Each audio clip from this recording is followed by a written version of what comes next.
I watched my 7-month pregnant daughter collapse on the freezing rain-soaked concrete.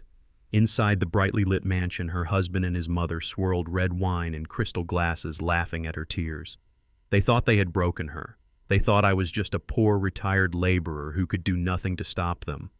They were wrong. I walked up to their pristine glass door, raised my heavy steel wrench, and shattered their perfect illusion.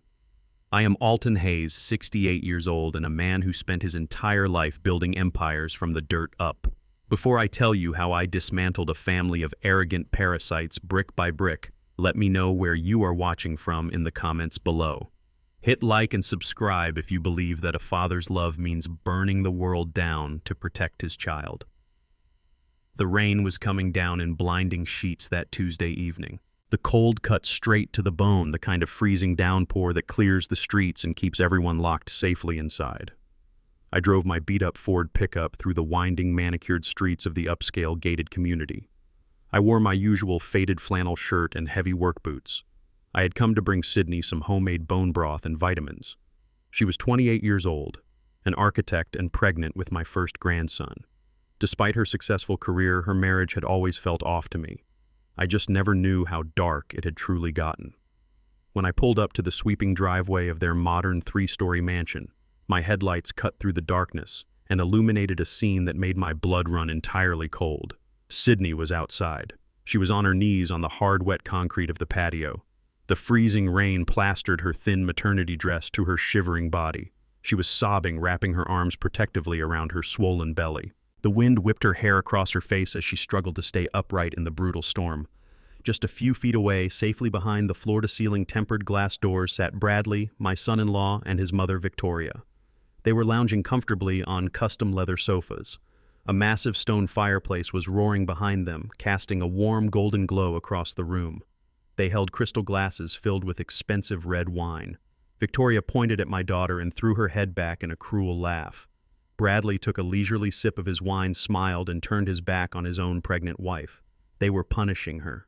They were enjoying her pain. They were forcing a pregnant woman to suffer in the freezing cold simply to break her spirit. I did not honk my horn. I did not run to the glass door and beg them to let her in. I reached under the passenger seat of my truck and pulled out a heavy, solid steel lug wrench. I stepped out of the truck and into the freezing downpour. The rain soaked my clothes instantly, but I felt nothing except a burning, calculated rage.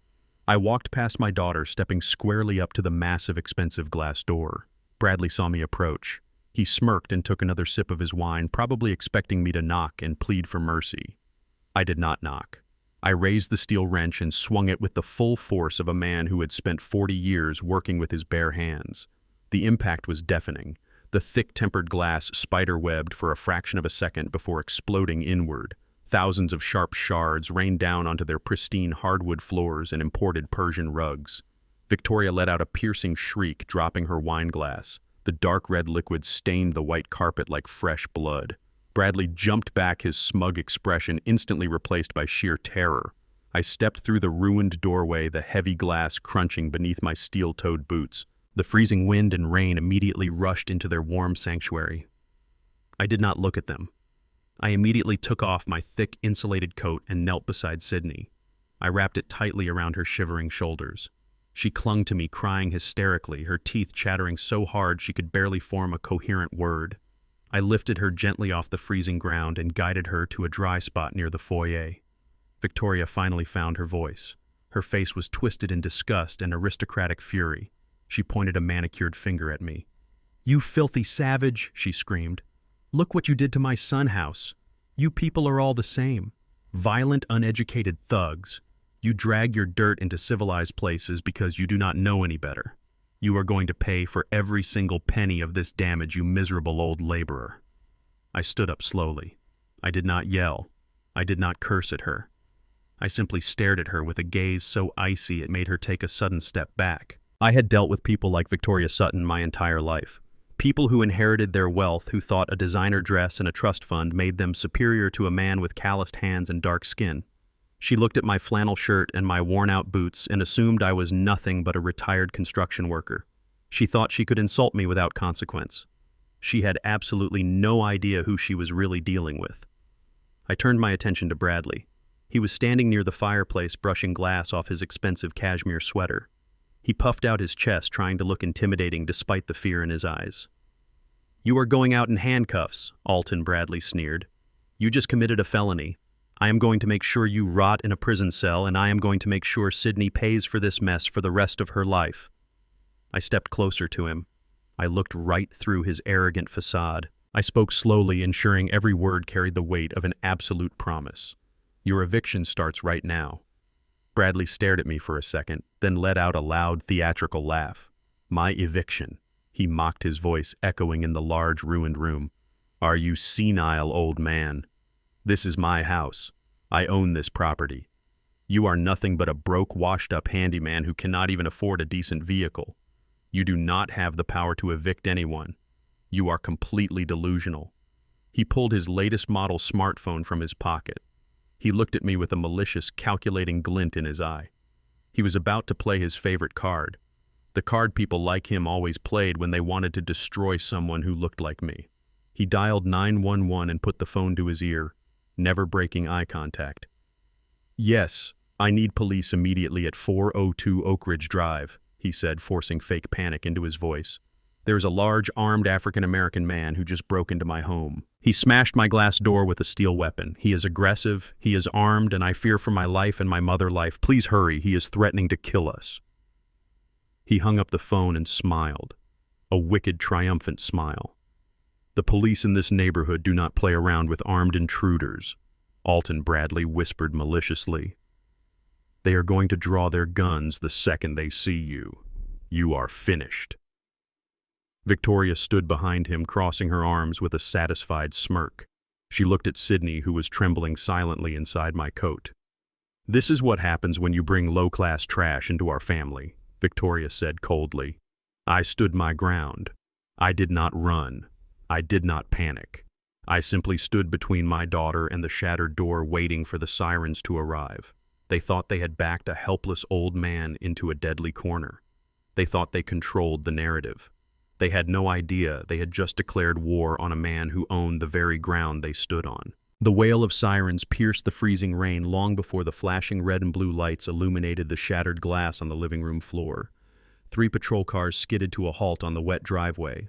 4 officers burst through the ruined doorway, their service weapons drawn and leveled directly at my chest. Bradley instantly transformed. The smug, arrogant smirk vanished, replaced by the trembling, hyperventilating facade of a terrified victim. He raised his hands defensively and pointed a shaking finger at me. "Officers, please help us!" Bradley cried out, his voice cracking with rehearsed panic. He broke in with a steel weapon. "He is unhinged. He threatened to kill my mother and me. Please get him away from us." Victoria clutched her son's arm, letting out a synchronized theatrical sob. The officers did not hesitate. The narrative was set exactly as Bradley had designed it, the affluent white homeowners terrified by the large, aggressive black intruder. "Drop the weapon and put your hands behind your head," the lead officer shouted, his gun aimed squarely at my center mass. I carefully placed the steel lug wrench on the floor and slowly raised my hands. 2 younger officers rushed forward, grabbing my arms and twisting them forcefully behind my back. The cold bite of metal handcuffs prepared to snap around my wrists. Sydney, still shivering violently inside my coat, pushed herself forward on unsteady legs. "No, please stop," she screamed, her voice raw and desperate. "He is my father. He was just protecting me. They locked me outside in the freezing rain. Please do not hurt him." The officers ignored her entirely, their focus solely on neutralizing the perceived threat. Bradley watched the scene unfold over the officers' shoulders, flashing me a lightning-fast, victorious smirk. He thought he had won. He thought the game was over. A 5th officer entered the room. He was older, wearing a captain's badge, his sharp eyes scanning the chaos, the broken glass, the sobbing pregnant woman, and his officers restraining me. Captain Miller Bradley called out, instantly recognizing the local authority figure. "Thank God you are here. This man is a violent criminal. He needs to be locked up immediately." I stood perfectly still, my arms still pinned by the 2 younger officers. I did not struggle. I did not raise my voice to plead my innocence. I looked directly into Captain Miller's eyes, bypassing the screaming and the accusations, and spoke in a low, unwavering tone. "Sierra, Tango, Alpha, 9, 0, 4, Protocol override. The younger officers holding my arms tightened their grip, ready to force me to my knees, assuming I was speaking nonsense. But Captain Miller froze. The color drained from his weathered face. He recognized the sequence instantly. It was not a random string of letters and numbers. It was an internal, highly classified administrative code used exclusively by the city's highest-tier silent benefactors. What Bradley and Victoria did not know, and what almost no one in the city knew, was that the anonymous shell corporation that had funded the entire tactical division's new training facility upgraded their fleet and single-handedly bailed out the police union's pension fund from bankruptcy 5 years ago belonged entirely to me. I had built a massive commercial real estate empire over 4 decades, starting with a single cement mixer and turning it into a multi-billion-dollar syndicate. I navigated the shark-infested waters of development through ironclad shell companies and silent trusts. I owned the very precinct building these officers operated from. I never sought the spotlight. I preferred to pull the strings from the shadows, ensuring my wealth brought actual power, not just public attention. Release him. Now Captain Miller barked, his voice cracking like a whip. The 2 younger officers hesitated, exchanging confused glances. "Captain, he is the suspect. He broke the door down," one officer protested. "I said let him go," Miller roared, stepping forward and physically waving his men away. The officers immediately backed off, holstering their weapons and taking several steps back. Captain Miller approached me, his posture shifting from authoritative to deeply respectful. "Mr. Hayes, I am profoundly sorry for the misunderstanding," the captain said, keeping his voice low enough that the exact details remained obscure, but the shift in power was deafeningly loud. "Are you injured?" Sir Bradley's jaw dropped. The triumphant smirk melted off his face, replaced by absolute, unadulterated shock. Victoria stopped her fake sobbing, staring wide-eyed at the police captain, who was now treating the man she called a filthy savage like absolute royalty. "What are you doing?" Bradley demanded, his voice rising in high-pitched panic. "Arrest him! He destroyed my property! He is a threat!" Captain Miller turned to Bradley, his expression hardening into granite. "Mr. Sutton, I strongly advise you to lower your voice and step back. We are currently evaluating a domestic disturbance involving a pregnant woman left in dangerous weather conditions. If you interfere with this evaluation, I will place you under arrest for obstruction." The entire power dynamic of the room inverted in a matter of seconds. The police were no longer Bradley's private security force. They were my shield. Bradley realized his favorite weapon had just been ripped from his hands. The police were not going to save him. The humiliation of being put in his place inside his own living room sent him into a blind, vicious rage. If he could not destroy me with the law, he would destroy the one thing I was there to protect. He glared at Sydney, his eyes burning with pure, unadulterated malice. "You think you won because your crazy father knows a cop?" Bradley spat, his voice trembling with venom. "You are nothing without me, Sydney. You hear me? Nothing. You want to leave with him. Fine, go. But do not expect a single dime from me when that bastard child comes." He pulled out his phone again, his thumbs moving furiously across the screen. "You think you can just walk away? Let us see how far you get when I cut off your lifeline." He navigated to his corporate benefits portal. "I am the primary account holder. You are just a dependent." He pressed a button and held the screen up for her to see. "Your premium VIP maternity health insurance is officially canceled, effective immediately." Sydney let out a strangled gasp. She was 7 months pregnant with a severe risk of preeclampsia requiring specialized care, weekly monitoring, and a designated surgical team. Canceling her insurance was not just a financial blow. It was a literal death sentence for her and the baby if anything went wrong. "Bradley, please, you cannot do this." Sydney begged, her voice barely a whisper. "The baby. I need my doctor." "You should have thought about that before you let your father smash my door," Bradley sneered, slipping the phone back into his pocket. "Good luck paying for the delivery in some trashy public clinic." The sheer cruelty of his action hit Sydney like a physical blow. The stress, the freezing rain, the betrayal, and now the sudden terrifying removal of her medical safety net were simply too much for her body to endure. Her face turned ghost white. She clutched her swollen abdomen, her eyes rolling back as her legs gave out completely. Sydney collapsed onto the floor, her body seizing in agonizing pain as she went into deep psychological shock. The sterile white lights of the emergency room were a harsh, blinding contrast to the freezing darkness we had just escaped. I paced the narrow, brightly lit corridor, the rhythmic, erratic beeping of the fetal monitor echoing through the thin walls like a ticking time bomb. The medical staff had rushed Sydney into the trauma bay the absolute second we arrived, barking frantic orders about elevated blood pressure, severe hypothermia, and an imminent risk of premature labor. For 2 agonizing hours, I stood outside that heavy wooden door.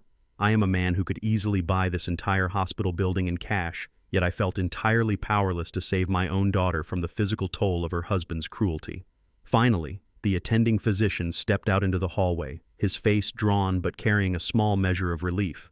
They had managed to stabilize her dangerously high heart rate and administer medication to stop the early contractions, but her body was entirely drained.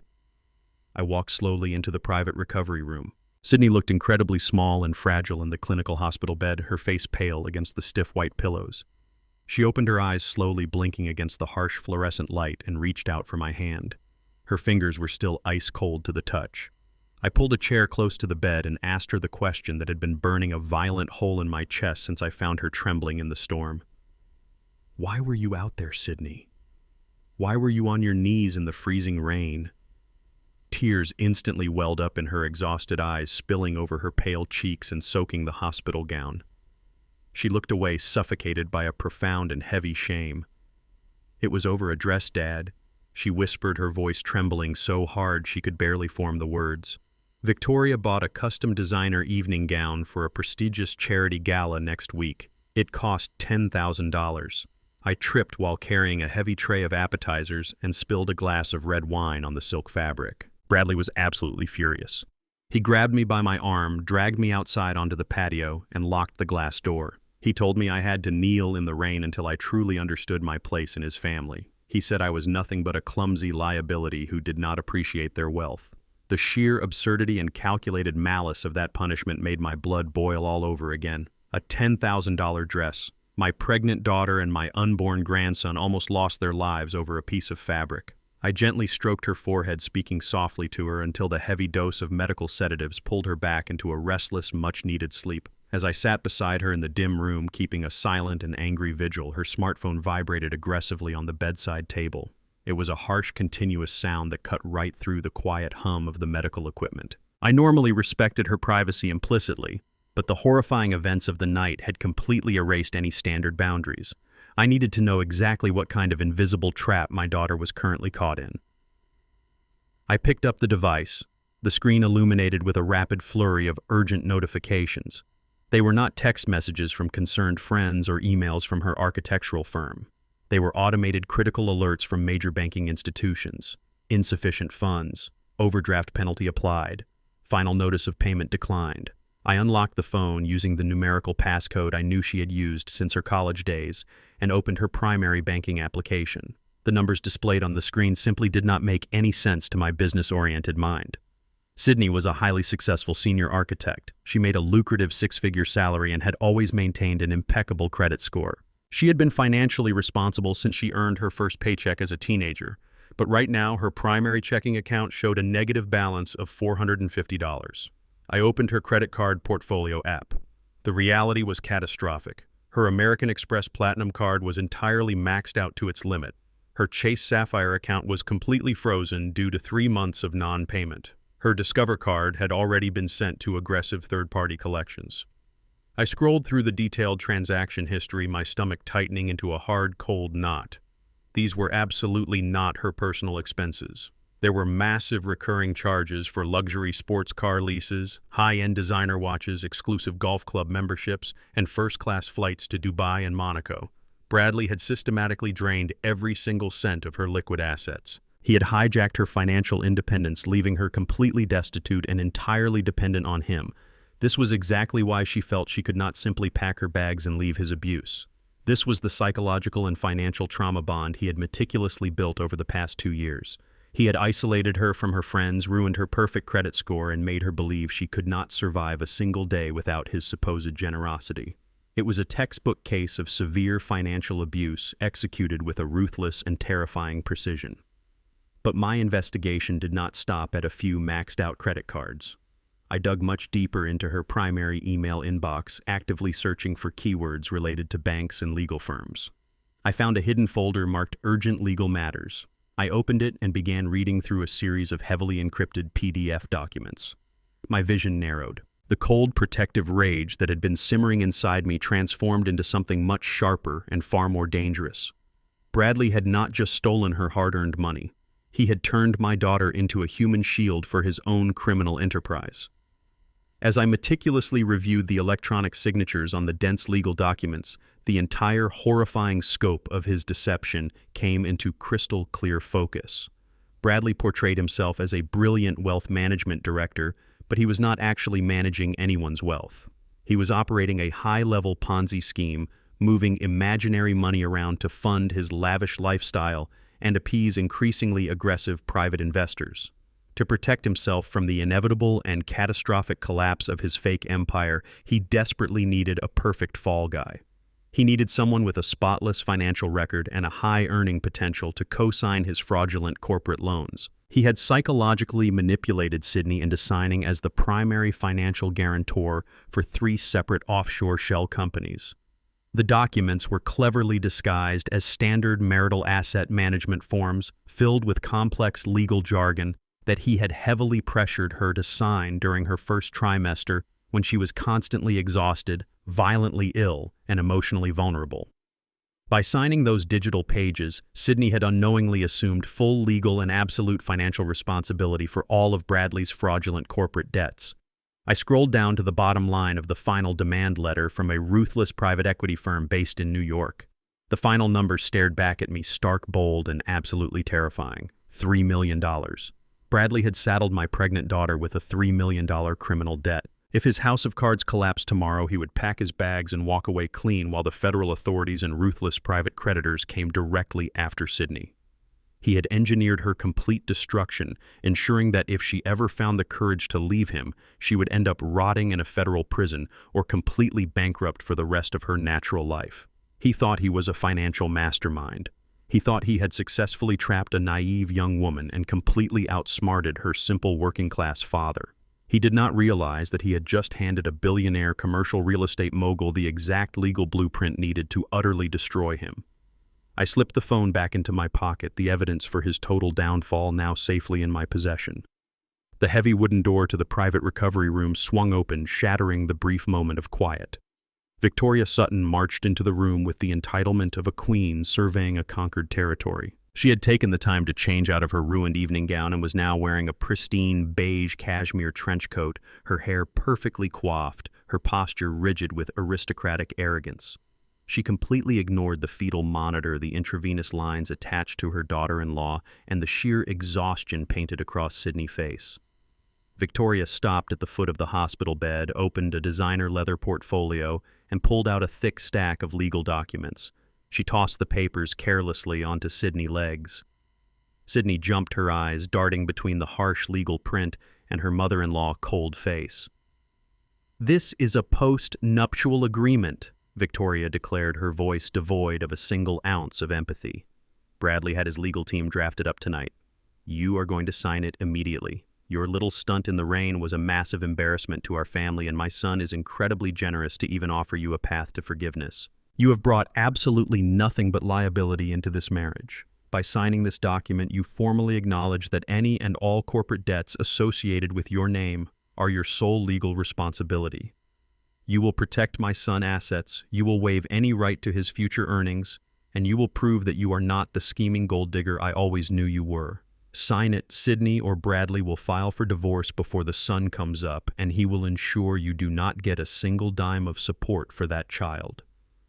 Sydney trembled, reaching a shaking hand toward the intimidating stack of papers. The trauma bonding and the psychological abuse had conditioned her to comply, to apologize, to take the blame for the chaos Bradley created. She did not get the chance to touch the pen. I stepped out from the shadows near the window. I calmly reached over my daughter, picked up the thick stack of premium legal paper, and gripped it in my large, calloused hands. Victoria narrowed her eyes at me in pure disgust. I looked her dead in the face and ripped the entire post-nuptial agreement perfectly in half. The sound of the thick paper tearing echoed loudly in the sterile hospital room. I placed the two halves together and ripped them again, tearing the malicious contract into quarters, and then tossed the shredded pieces onto the linoleum floor right at her expensive leather boots. Victoria gasped, her manicured hands flying to her chest in shock. "You ignorant brute," she hissed, her face flushing with pure aristocratic rage. "Do you have any idea what you just did? That document was the only thing keeping your daughter from total ruin. You do not know the first thing about ruin." "Victoria," I said, my voice dangerously low, entirely stripped of any anger or panic. "You stand there in your cashmere coat dripping in diamonds you did not earn, looking down your surgically enhanced nose at a man who actually built this country. I spent 4 years in the Marine Corps serving a nation that told me I was a second-class citizen. I came home and spent 40 years laying bricks, pouring concrete, and tearing my hands to the bone to ensure my daughter would never have to bow her head to anyone. I know exactly what kind of people you and your son are. You are parasites. You produce absolutely nothing of value. You siphon the life and the wealth out of hardworking people, and you hide your empty bank accounts behind country club memberships and leased luxury cars." Victoria let out a sharp, mocking laugh, attempting to regain the upper hand. "You are a delusional old handyman," she mocked, her tone dripping with racist condescension. "You think your little speech scares me. You think tearing up a piece of paper changes reality. You are just a loud, uneducated laborer throwing a tantrum. My son already won. Bradley holds all the cards. He has Sydney electronic signatures on every single corporate guarantee. We do not actually need that paper to ruin her. We just wanted her to surrender quietly. Bradley has already leveraged every single asset attached to her name. He secured the bag and he left her with a $3 million anchor around her neck. You can act as tough as you want, Alton, but when the creditors come knocking tomorrow morning, you and your daughter are going to be living in a cardboard box on the street. You have absolutely nothing we want, and you have absolutely no power to stop what is coming." I stared at her, absorbing her wicked confession. She was openly admitting to systemic financial fraud, completely unaware that she had just confessed a federal crime to a man who held enough power to buy her entire bloodline. She thought she was stepping on an ant. She did not know she had just stepped on a landmine. I was preparing to deliver a response that would shatter her false reality, but before I could speak, the heavy wooden door to the room opened again. A stern-looking man in a sharp gray suit walked into the room holding a digital tablet. He wore a badge identifying him as the hospital's senior billing director. He looked deeply uncomfortable but maintained a strict professional posture. He glanced at Sydney in the bed, then looked directly at me. "Excuse me, are you the financial guarantor for the patient?" he asked firmly. I nodded slowly. "I am her father." The director sighed and tapped the screen of his tablet. "I am very sorry to interrupt your medical care, but we have a critical administrative issue. Less than an hour ago, the primary policyholder for the patient premium health insurance explicitly revoked her coverage. The insurance provider has confirmed the cancellation. We cannot bill them for tonight emergency trauma response, the fetal monitoring, or this private VIP recovery suite." Sydney let out a soft, terrified whimper from the bed. The director adjusted his glasses, his tone turning clinical and unforgiving. "The current outstanding balance for the emergency intervention is $15,000. Because this is a private specialized facility, we require immediate out-of-pocket payment to secure her continued stay in this wing. If the balance cannot be settled in full right now, protocol dictates that we must discharge her from the VIP floor immediately. We will have to arrange a transfer by ambulance to the overcrowded county hospital downtown, which is the only facility equipped to take uninsured high-risk maternity patients without an upfront deposit." Victoria's face lit up with a wicked, radiant joy. Her cruel laughter bounced off the sterile walls of the hospital room. She crossed her arms and looked me up and down, taking in my wet flannel shirt and my scuffed work boots. "Did you hear that, Alton?" Victoria sneered, her voice dripping with absolute venom. $15,000. Right now, in cash. I am sure a retired bricklayer like you has that kind of pocket change just sitting around in your dirty old truck. This is what happens when you try to fight people who are entirely out of your league. You end up exactly where you belong, in the public ward surrounded by the rest of the trash begging for government handouts." She turned toward the door, throwing one last victorious look over her shoulder. "I am going to stay right here in the hallway," she announced with a gleeful smirk. "I want to personally watch the security guards wheel your crying daughter out of this room and throw you both out into the freezing rain. Have a wonderful night, Alton." Victoria did not walk far. She stood just outside the heavy wooden door of the recovery room, crossing her arms tightly over her pristine beige cashmere coat. Through the small rectangular window of the door, I could clearly see her perfectly manicured face, twisted into a smug, expectant smile. She was actively savoring the moment, waiting for the inevitable humiliation she believed was my destiny. She leaned against the sterile hallway wall, tapping her designer heel against the polished linoleum, chatting loudly on her smartphone to some wealthy country club associate about the working-class trash she was currently taking out of her life. The hospital's senior billing director stood awkwardly at the foot of Sydney Hospital bed, shifting his weight from one foot to the other. He clearly hated this part of his job, but administrative protocol was rigid. Sydney gripped my hand, her fingers trembling with a cold, desperate fear. She looked at me with tears streaming down her exhausted face, apologizing profusely for dragging me into her nightmare, absolutely terrified of being pushed out into a crowded, underfunded county ward while her unborn child life hung in the balance. I squeezed her hand back, sending a silent but firm promise that I had everything completely under control. I did not break eye contact with the billing director. I reached into the back pocket of my wet, faded denim jeans. I did not pull out a crumpled wad of dirty bills or a maxed-out standard credit card, which was exactly what Victoria was eagerly waiting to see from the hallway. Instead, I pulled out my old, heavily scuffed leather wallet. It looked exactly like the wallet of a man who worked for minimum wage, but the plastic holding the cards inside told an entirely different story. I opened the worn leather flaps and slid out a heavy, solid titanium card. It was pitch black, devoid of any flashy logos, bearing only the subtle imprint of the American Express Centurion emblem and my name, the black card. It is an invitation-only financial instrument reserved exclusively for individuals with a net worth that most regular people cannot even begin to comprehend. I placed the heavy metal card onto the billing director digital tablet. The distinct clink of the titanium hitting the glass screen echoed loudly in the quiet room. The director looked down, his eyes widening dramatically. He recognized the prestigious card immediately. His entire professional posture snapped to rigid attention.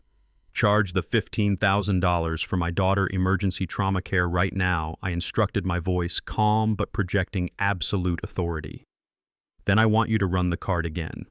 I am putting a $100,000 retainer on my daughter account to cover any and all medical procedures, specialists, and surgical teams she might require for the remainder of her pregnancy." The director swallowed hard, his hands actually shaking as he processed the titanium card through his mobile payment terminal. The transaction was approved instantaneously. No holds, no fraud alerts, just pure unrestricted liquid capital clearing the hospital financial hurdles in a fraction of a second. But I was not finished. I glanced toward the door window where Victoria was still watching, a confused frown beginning to form on her face as she noticed I was not pleading with the staff or packing Sydney belongings. "Director," I continued, keeping my tone perfectly measured and loud enough to carry. "I notice this VIP maternity wing has several vacant suites.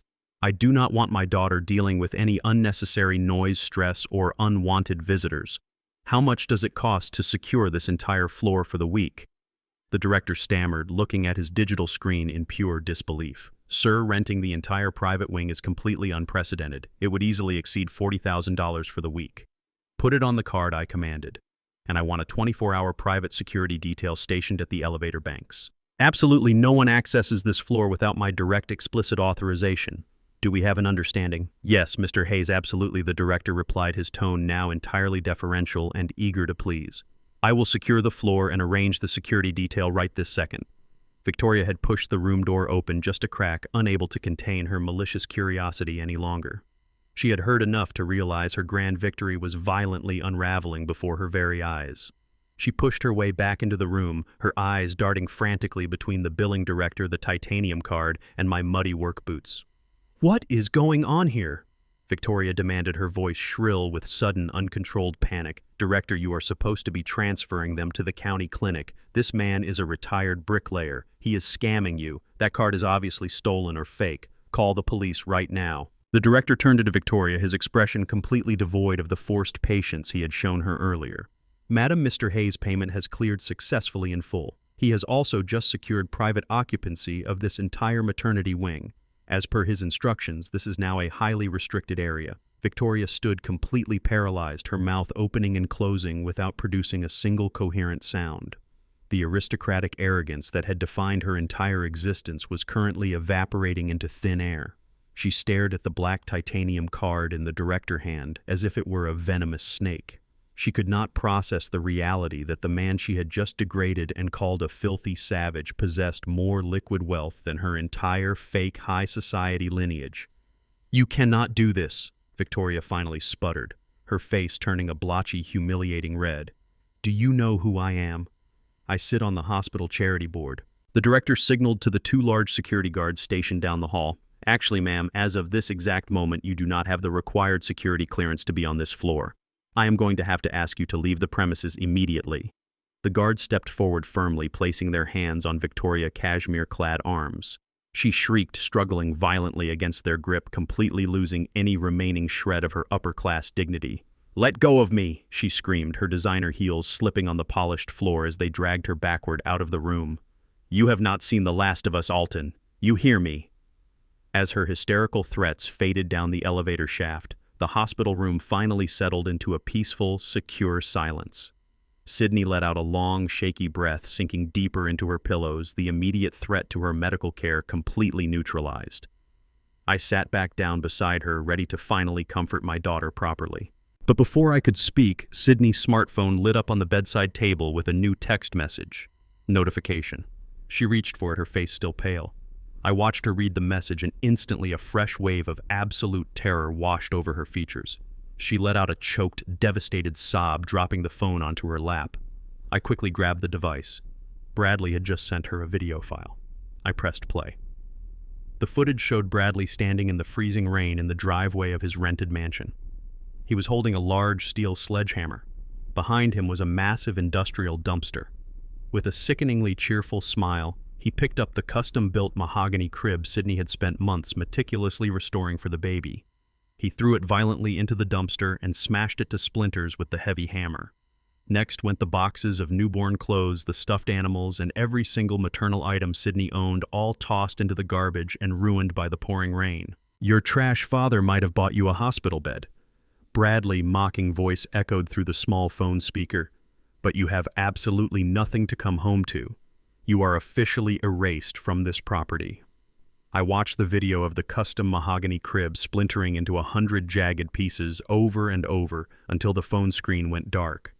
The raw, unadulterated cruelty of that footage eradicated whatever remaining restraint I had left inside me.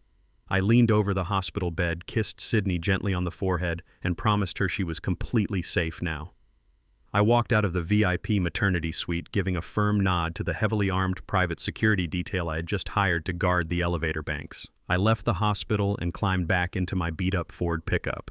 The storm was still raging outside with terrifying intensity. The freezing rain violently battered my windshield, the wiper blades struggling to keep up with the torrential downpour as I drove aggressively back toward the upscale neighborhood. My patience was entirely gone. The time for measured responses, strategic silence, and careful observation had permanently ended. I pulled up to the grand, sweeping entrance of the gated community.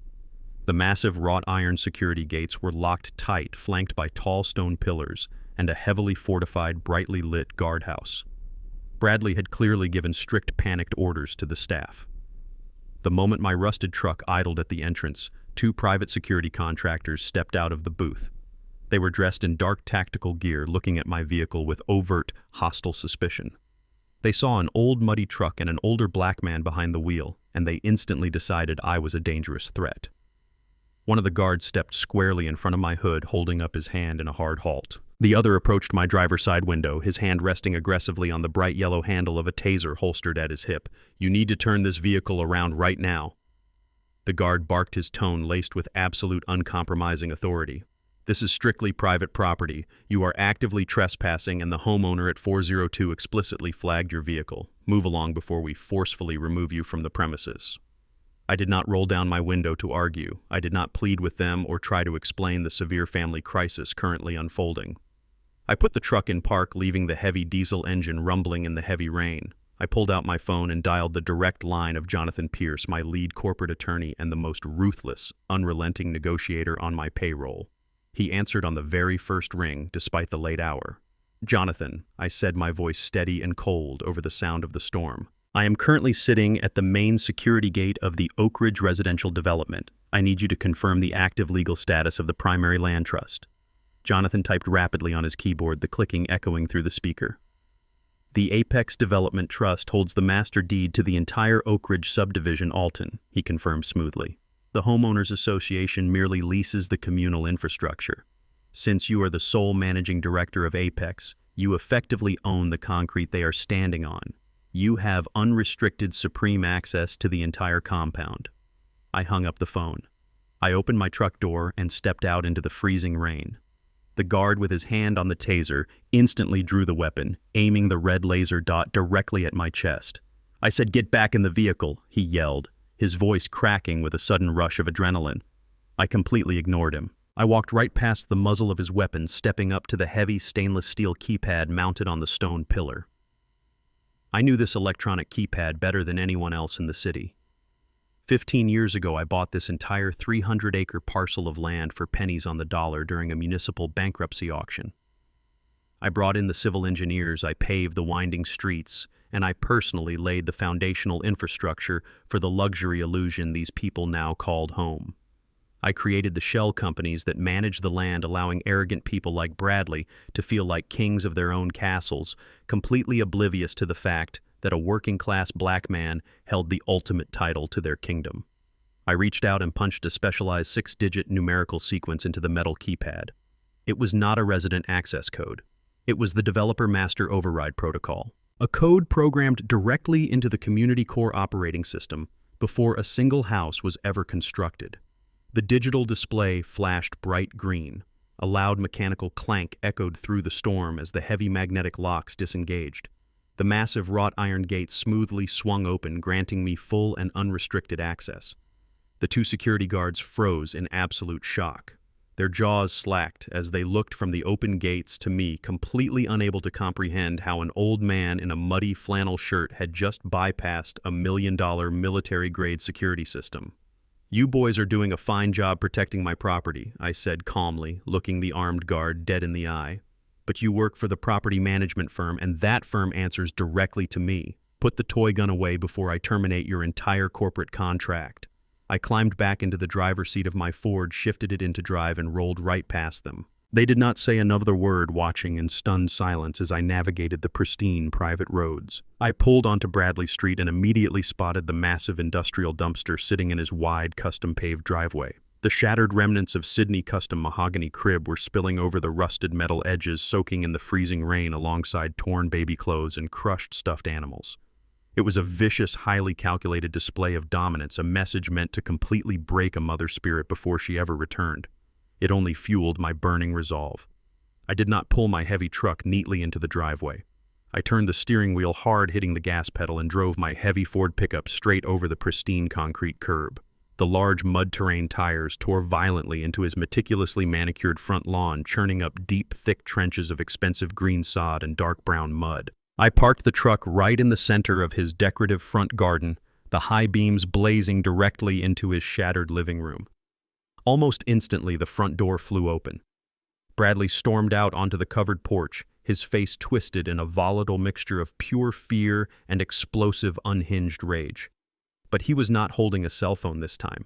He was gripping a sleek black tactical shotgun, pumping the action with a loud, sharp clack that echoed menacingly over the pouring rain. He raised the heavy steel barrel, aiming it squarely at my chest. "I told you you were finished," Bradley screamed, the veins bulging aggressively against his neck as the rain lashed against the porch. "You just made the biggest mistake of your miserable life, old man. This is my property. We are in a stand-your-ground state. You trespassed, you violently destroyed my property, and now you are threatening my life. The law gives me the absolute right to blow a hole right through your chest." He was shaking his finger, hovering dangerously over the trigger. He was desperately trying to play the ultimate role of the terrified homeowner protecting his glorious castle. He thought the heavy firearm would finally force me to my knees. He thought looking down the barrel of a loaded weapon would break the calm, calculated demeanor I had maintained all night. I did not flinch. I did not put my hands up. I stepped out of the muddy truck, slamming the heavy metal door shut behind me, completely ignoring the lethal threat. I walked directly toward the barrel of his gun, ready to deliver a reality check that would strip him of everything he claimed to own. I did not break my stride. I walked up the wet concrete steps of the grand porch until the cold steel barrel of Bradley tactical shotgun was mere inches from my chest. I could clearly see his knuckles turning stark white as his finger trembled uncontrollably on the trigger. The freezing rain lashed at our faces, soaking my flannel shirt entirely, but I did not blink. He was a complete coward playing dress-up as a rugged defender of his castle. Real men who actually intend to use a lethal weapon do not scream about it first. They do not shake. They do not hold a firearm like it is a heavy, unfamiliar piece of stage machinery. I stared straight down the dark, hollow barrel of the gun, then slowly lifted my gaze to meet his panicked, erratic eyes. "You are not going to shoot me, Bradley," I said, my voice cutting through the heavy storm like a sharpened blade. "You do not have the spine for it. And more importantly, you do not have the legal right."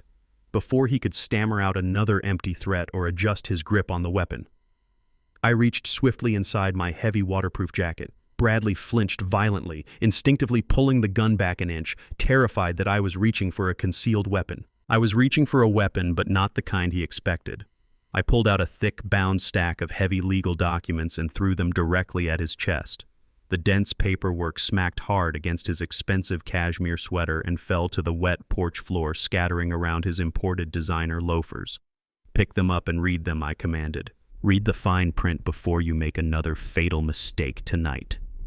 "What is this garbage?" Bradley demanded, keeping the gun awkwardly pointed at my torso, while glancing nervously down at the official legal seals visible on the wet paper. I did not move a single muscle. "Read the bold print, Bradley. Unless you are too busy pretending to be a legitimate homeowner to understand basic legal English." Bradley kept one hand gripped tightly on the shotgun and crouched down, using his other hand to snatch up the top document. He squinted through the driving rain at the bold black lettering printed across the very top of the page. "Notice of immediate eviction and lease termination." He scoffed, standing back up and looking at me with a bewildered, incredibly arrogant expression. "A lease termination? Are you completely out of your mind? I told you, you crazy old man, I own this house. You cannot evict a homeowner." I smiled. It was a cold, utterly humorless smile. "You do not own anything, Bradley. You are a financial fraud down to the very foundation of the concrete you are currently standing on. You aggressively portray yourself as a high-level wealth manager living in a $5 million luxury estate. You invite your rich friends here, drink expensive imported wine, and act like the undisputed king of the world. But the absolute truth is you lease this property from the Vanguard Holdings Trust. And according to those official documents you are holding in your hand, you are currently 4 entire months delinquent on your monthly rent payments." Bradley's face instantly drained of all color. The smug arrogance vanished, replaced by a sickening hollow realization. He looked frantically back down at the wet papers, his eyes scanning the detailed financial breakdown of his missed payments. It was all there in undeniable black and white, every bounced corporate check, every ignored warning notice, every penalty fee he thought he had successfully swept under the rug. "But how did you get these?" Bradley stammered, his voice dropping an octave as genuine panic began to set in. "These are private corporate records. You are just Sydney working-class father." "I am not just Sydney father," I corrected him, stepping even closer so he was forced to crane his neck upward to look me in the eye. "I am the sole chairman and primary shareholder of Vanguard Holdings Trust. I legally own this property. I own this entire residential street. You are standing on my porch, Bradley. You are late on my rent. And as of this exact moment, you are legally trespassing on my private commercial property." The shotgun in his hand suddenly looked incredibly foolish and entirely useless. The stand-your-ground law he had just proudly quoted only protected lawful homeowners actively defending their property against malicious intruders. It absolutely did not protect a delinquent tenant trying to shoot the legal owner of the estate who was simply executing a lawful court-approved eviction order. "Your fake kingdom is completely finished," I continued, my voice echoing over the thunder. "You have exactly 10 minutes to pack whatever fits into a single suitcase and get off my property. If you are still standing here when the police arrive, I will have you arrested for armed trespassing and aggravated assault." He had no leverage, no house, and absolutely no power left to wield. The illusion he had trapped my daughter inside was officially shattered into pieces. For a brief moment, I watched Bradley completely shatter. His broad shoulders slumped and the heavy shotgun lowered to point uselessly at the wet wooden floorboards. He looked like a deflated balloon, a man realizing the massive wall he leaned against was made of nothing but cheap paper. But then a dark manic energy suddenly surged back into his eyes. It was the extreme desperation of a cornered rat kicking into overdrive. He let out a low, sinister chuckle that rapidly grew into a loud, unhinged laugh over the sound of the rain. "You think you cornered me, Alton?" he sneered, tossing the eviction notice aside as if it meant nothing. "You think taking this rented house leaves me with absolutely nothing?" He reached into his back pocket and pulled out a tightly folded sheet of premium legal paper. He unfolded it and held it up, shielding it slightly from the freezing downpour. I squinted at the document.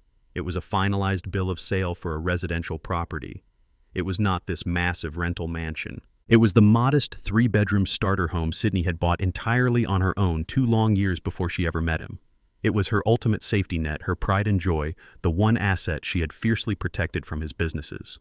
"I sold it," Bradley declared, his eyes burning with a toxic, triumphant fire. 3 days ago. I found a fast cash buyer who did not ask any questions. They wired the funds directly into a private offshore account that neither you nor your pregnant daughter can ever touch. I felt a massive surge of pure, unadulterated fury radiating through my chest. "You do not have the legal authorization to sell that house," I stated firmly, closing the distance between us. "Her name is the sole entity on that property deed." Bradley tapped his temple, smiling wickedly. "Electronic signature Alton. Your sweet, trusting daughter signed a comprehensive power of attorney over to me months ago, or at least the digital notary system absolutely believes she did. It is perfectly executed, completely legally binding on paper, and the cash is already gone. So go ahead, kick me out of this rental. I do not care. I am walking away a very rich man, and Sydney is completely destitute. If you cry fraud to the police, they will launch a massive federal investigation. Since her digital signature is on the transfer, your precious daughter will go down as a willing co-conspirator for major tax evasion and real estate fraud." He lowered the shotgun completely, leaning casually against the doorframe. "You lose, old man." The freezing rain dripped from the barrel of Bradley's tactical shotgun, but I did not look at the weapon. I stared at the forged bill of sale in his hand. My mind processed the legal ramifications with the ruthless, calculating speed of a man who had navigated commercial real estate warfare for 40 years. If I called the federal authorities or the local police right this second to report the fraudulent sale, the digital trail would point directly and unequivocally to Sydney.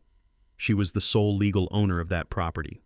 The electronic signature was attached to her secure IP address and her verified banking accounts. In the rigid, unforgiving eyes of the federal government, my traumatized pregnant daughter would not look like a victim. She would look like a willing, active accomplice to massive wire fraud and tax evasion. A federal indictment takes months, sometimes years, to untangle. Sydney would be dragged into cold interrogation rooms. Her professional architectural license would be suspended indefinitely, and she would give birth to my grandson wearing a federal tracking monitor. Bradley knew this perfectly well. He had deliberately weaponized the slow, grinding machinery of the justice system against us. I looked at his manic, triumphant face. I could easily disarm him, snap his wrist, and leave him bleeding on his expensive imported rug, but physical violence would only hand him the victim narrative he desperately craved. I needed to dismantle his entire existence completely and surgically without leaving a single piece of legal shrapnel for my daughter to step on. I did not say another word. I did not yell or threaten him. I simply turned my back on his loaded weapon, walked slowly down the porch steps, and climbed into the cab of my muddy Ford pickup. I put the heavy truck in reverse and backed off his ruined, torn-up lawn, leaving him standing alone in the storm. He thought my silence was an absolute surrender. He genuinely believed he had successfully backed a foolish, working-class old man into a permanent corner. He was incredibly wrong. Because I owned the Apex Development Trust, I also owned the integrated smart home security infrastructure wired directly into every single wall of that mansion. I parked 3 blocks away, pulled out the encrypted tablet mounted on my dashboard, and bypassed the residential firewalls in less than 10 seconds. I accessed the localized surveillance feeds and the hidden audio receivers installed in the ceiling fixtures. I watched in real time on my high-definition screen as Bradley lowered the shotgun, threw his head back, and let out a victorious, unhinged cheer. He walked back inside, completely ignoring the freezing wind howling through the shattered glass door I had broken. Victoria emerged from the hallway, her face lighting up when Bradley proudly held up the finalized bill of sale. They did not pack their bags to comply with my eviction notice. They did not prepare for the reality of losing their luxury rental. Instead, they walked straight to the custom marble wet bar and popped the cork on a $500 bottle of vintage champagne. I sat in the dark, cold cabin of my truck listening to the crystal-clear audio feed of their sickening celebration. Victoria clinked her crystal glass against her son, a wicked, triumphant smile stretched across her face. "We actually did it, Bradley," she laughed, taking a long, arrogant sip of her champagne. "You should have seen the look on that old black man's face. He really thought he could march in here in his dirty flannel shirt and dictate terms to us. You sent him running right back to the slums where he belongs. He thinks a piece of paper can stop us." Bradley chuckled, pouring himself another generous glass. "He is a dinosaur, Mom. He thinks holding a paper deed means anything in the modern financial world. By the time his corporate lawyers figure out how to officially execute that eviction notice, we will be completely untouchable." I listened quietly as Bradley meticulously laid out his grand escape plan to his mother, practically boasting about his own profound criminality. He explained exactly how the cash from Sydney's stolen house had already been heavily laundered through 3 different decentralized cryptocurrency exchanges. It was currently sitting in a digital wallet securely registered under Victoria maiden name in a banking haven that did not comply with United States federal subpoenas. He was entirely convinced he had executed the perfect crime. They stood in the middle of a destroyed living room, the storm raging outside, toasting to the absolute financial and emotional destruction of a pregnant woman. They celebrated their brilliant deception, completely unaware that the man they were openly mocking was actively recording every single syllable of their fraudulent conspiracy in high-definition audio. They were handing me the exact blueprint to their own prison cells. My encrypted cell phone buzzed aggressively in the cup holder, breaking my intense focus on the surveillance feed. It was Marcus, the former military intelligence officer who now ran my private corporate security and investigative firm. I answered immediately. "Mr. Hayes, we have a critical and immediate escalation," Marcus said, his voice completely devoid of its usual calm baseline. "I just intercepted Bradley, encrypted financial routing, and his digital passport pings. He is not planning to fight your eviction notice, and he is absolutely not planning to pay off any of his massive corporate debts. He is executing a complete emergency extraction. He just purchased 2 first-class one-way tickets on Emirates Airlines. He and his mother are scheduled to fly out of the country to Dubai on Sunday night." My grip on the leather steering wheel tightened until my knuckles ached. "He is fleeing the jurisdiction," I stated, my voice dropping to a lethal whisper. "Yes, sir," Marcus confirmed urgently. "But that is not the worst part of this scenario." I dug deep into the specific private equity firm Bradley claims he owes that $3 million to. It is not a legitimate Wall Street investment group, Alton. It is a highly sophisticated, incredibly dangerous front for an international money laundering syndicate. These people do not file civil lawsuits or send strongly worded letters when they are defrauded. They send heavily armed collection teams. Bradley knows his Ponzi scheme is collapsing this week. He is running to a non-extradition country with the stolen cash from your daughter house, and he is deliberately leaving Sydney as the sole legal guarantor on those fraudulent loans. The absolute gravity of the situation hit me like a physical blow to the chest. He is purposefully offering his own pregnant wife up as a sacrificial lamb to a violent criminal cartel. Marcus continued, his tone grim. He is banking on the fact that the syndicate will go after the person whose name is on the digital dotted line. He is using Sydney and your unborn grandson to buy himself enough time to escape across the globe. This was no longer just a messy divorce or a severe case of financial manipulation. This was a direct, lethal threat to my daughter's life. Bradley thought he was a cunning wolf escaping a trap. He thought he had outsmarted the system, outsmarted the cartel, and outsmarted a retired old laborer. He was about to find out what happens when you accidentally lock yourself in a cage with a lion. I hung up the phone and started the engine of my truck. The tactical retreat was officially over. It was time to go on the offensive. I drove straight back to the hospital, the heavy rain washing the mud from my tires, but doing absolutely nothing to wash away the cold fury churning in my gut. I walked past the heavily armed private security detail I had stationed at the elevator banks and quietly entered Sydney Private Recovery Suite. She was awake. The color had returned slightly to her cheeks, and the fetal monitor beeped with a steady, reassuring rhythm. But the look in her eyes was haunted. The trauma bond Bradley had meticulously woven around her mind over the past 2 years was still incredibly strong. She looked up at me with tears in her eyes. "Dad," she whispered softly. "I know Bradley went too far tonight. I know he was cruel and unreasonable, but he is just under so much pressure from his clients at the firm. He is terrified of failing his family. He loves me, Dad. He loves this baby. He would never truly abandon us or let us go bankrupt. We just need to get him some help." I looked at my beautiful, brilliant daughter. My heart shattered hearing her frantically try to rationalize the behavior of a monster who had just sold her soul to a criminal syndicate. She was suffering from severe psychological abuse, clinging desperately to the fake image of the man she thought she had married. Words were never going to break that kind of deeply ingrained conditioning. I could not simply tell her that her husband was a violent fraud. I had to show her the absolute, undeniable truth, no matter how much it was going to hurt in the short term. It was exactly like setting a broken bone. The intense pain was completely necessary for the real healing to begin. I took a deep breath and reached into my jacket. "Sydney," I said, keeping my voice as gentle but as firm as possible. "Bradley is not under pressure. He is not a struggling husband making mistakes. He is a predator, and I need you to look at something that will prove it to you beyond a shadow of a doubt." I pulled the encrypted tablet from my inside pocket and placed it gently onto the hospital tray hovering over her bed. I tapped the screen, opening a high-definition surveillance video file that my security team had intercepted during their deep dive into Bradley's digital footprint. I did not want to show her this. It went against every paternal instinct I had to protect her from pain, but the illusion of her marriage had to die tonight. "Press play," I instructed her softly. Sydney reached out with a trembling finger and tapped the screen. The video opened to show the interior of a luxurious downtown hotel suite. The timestamp in the corner indicated it was recorded just 3 days ago. It was the very same day Bradley had fraudulently sold Sydney house. Bradley was sitting on the edge of a king-sized bed wearing his tailored suit, holding a glass of expensive champagne. But he was not alone. A younger woman with sleek blonde hair was sitting on his lap, laughing loudly as she wrapped her arms around his neck. Sydney gasped, her hand flying up to cover her mouth. "Who is she?" she asked, her voice cracking with instant devastation. "Listen to them," I replied. The audio was crystal clear. "You are an absolute genius." "Brad," the blonde woman giggled, taking a sip from his glass. "I cannot believe you actually got away with it.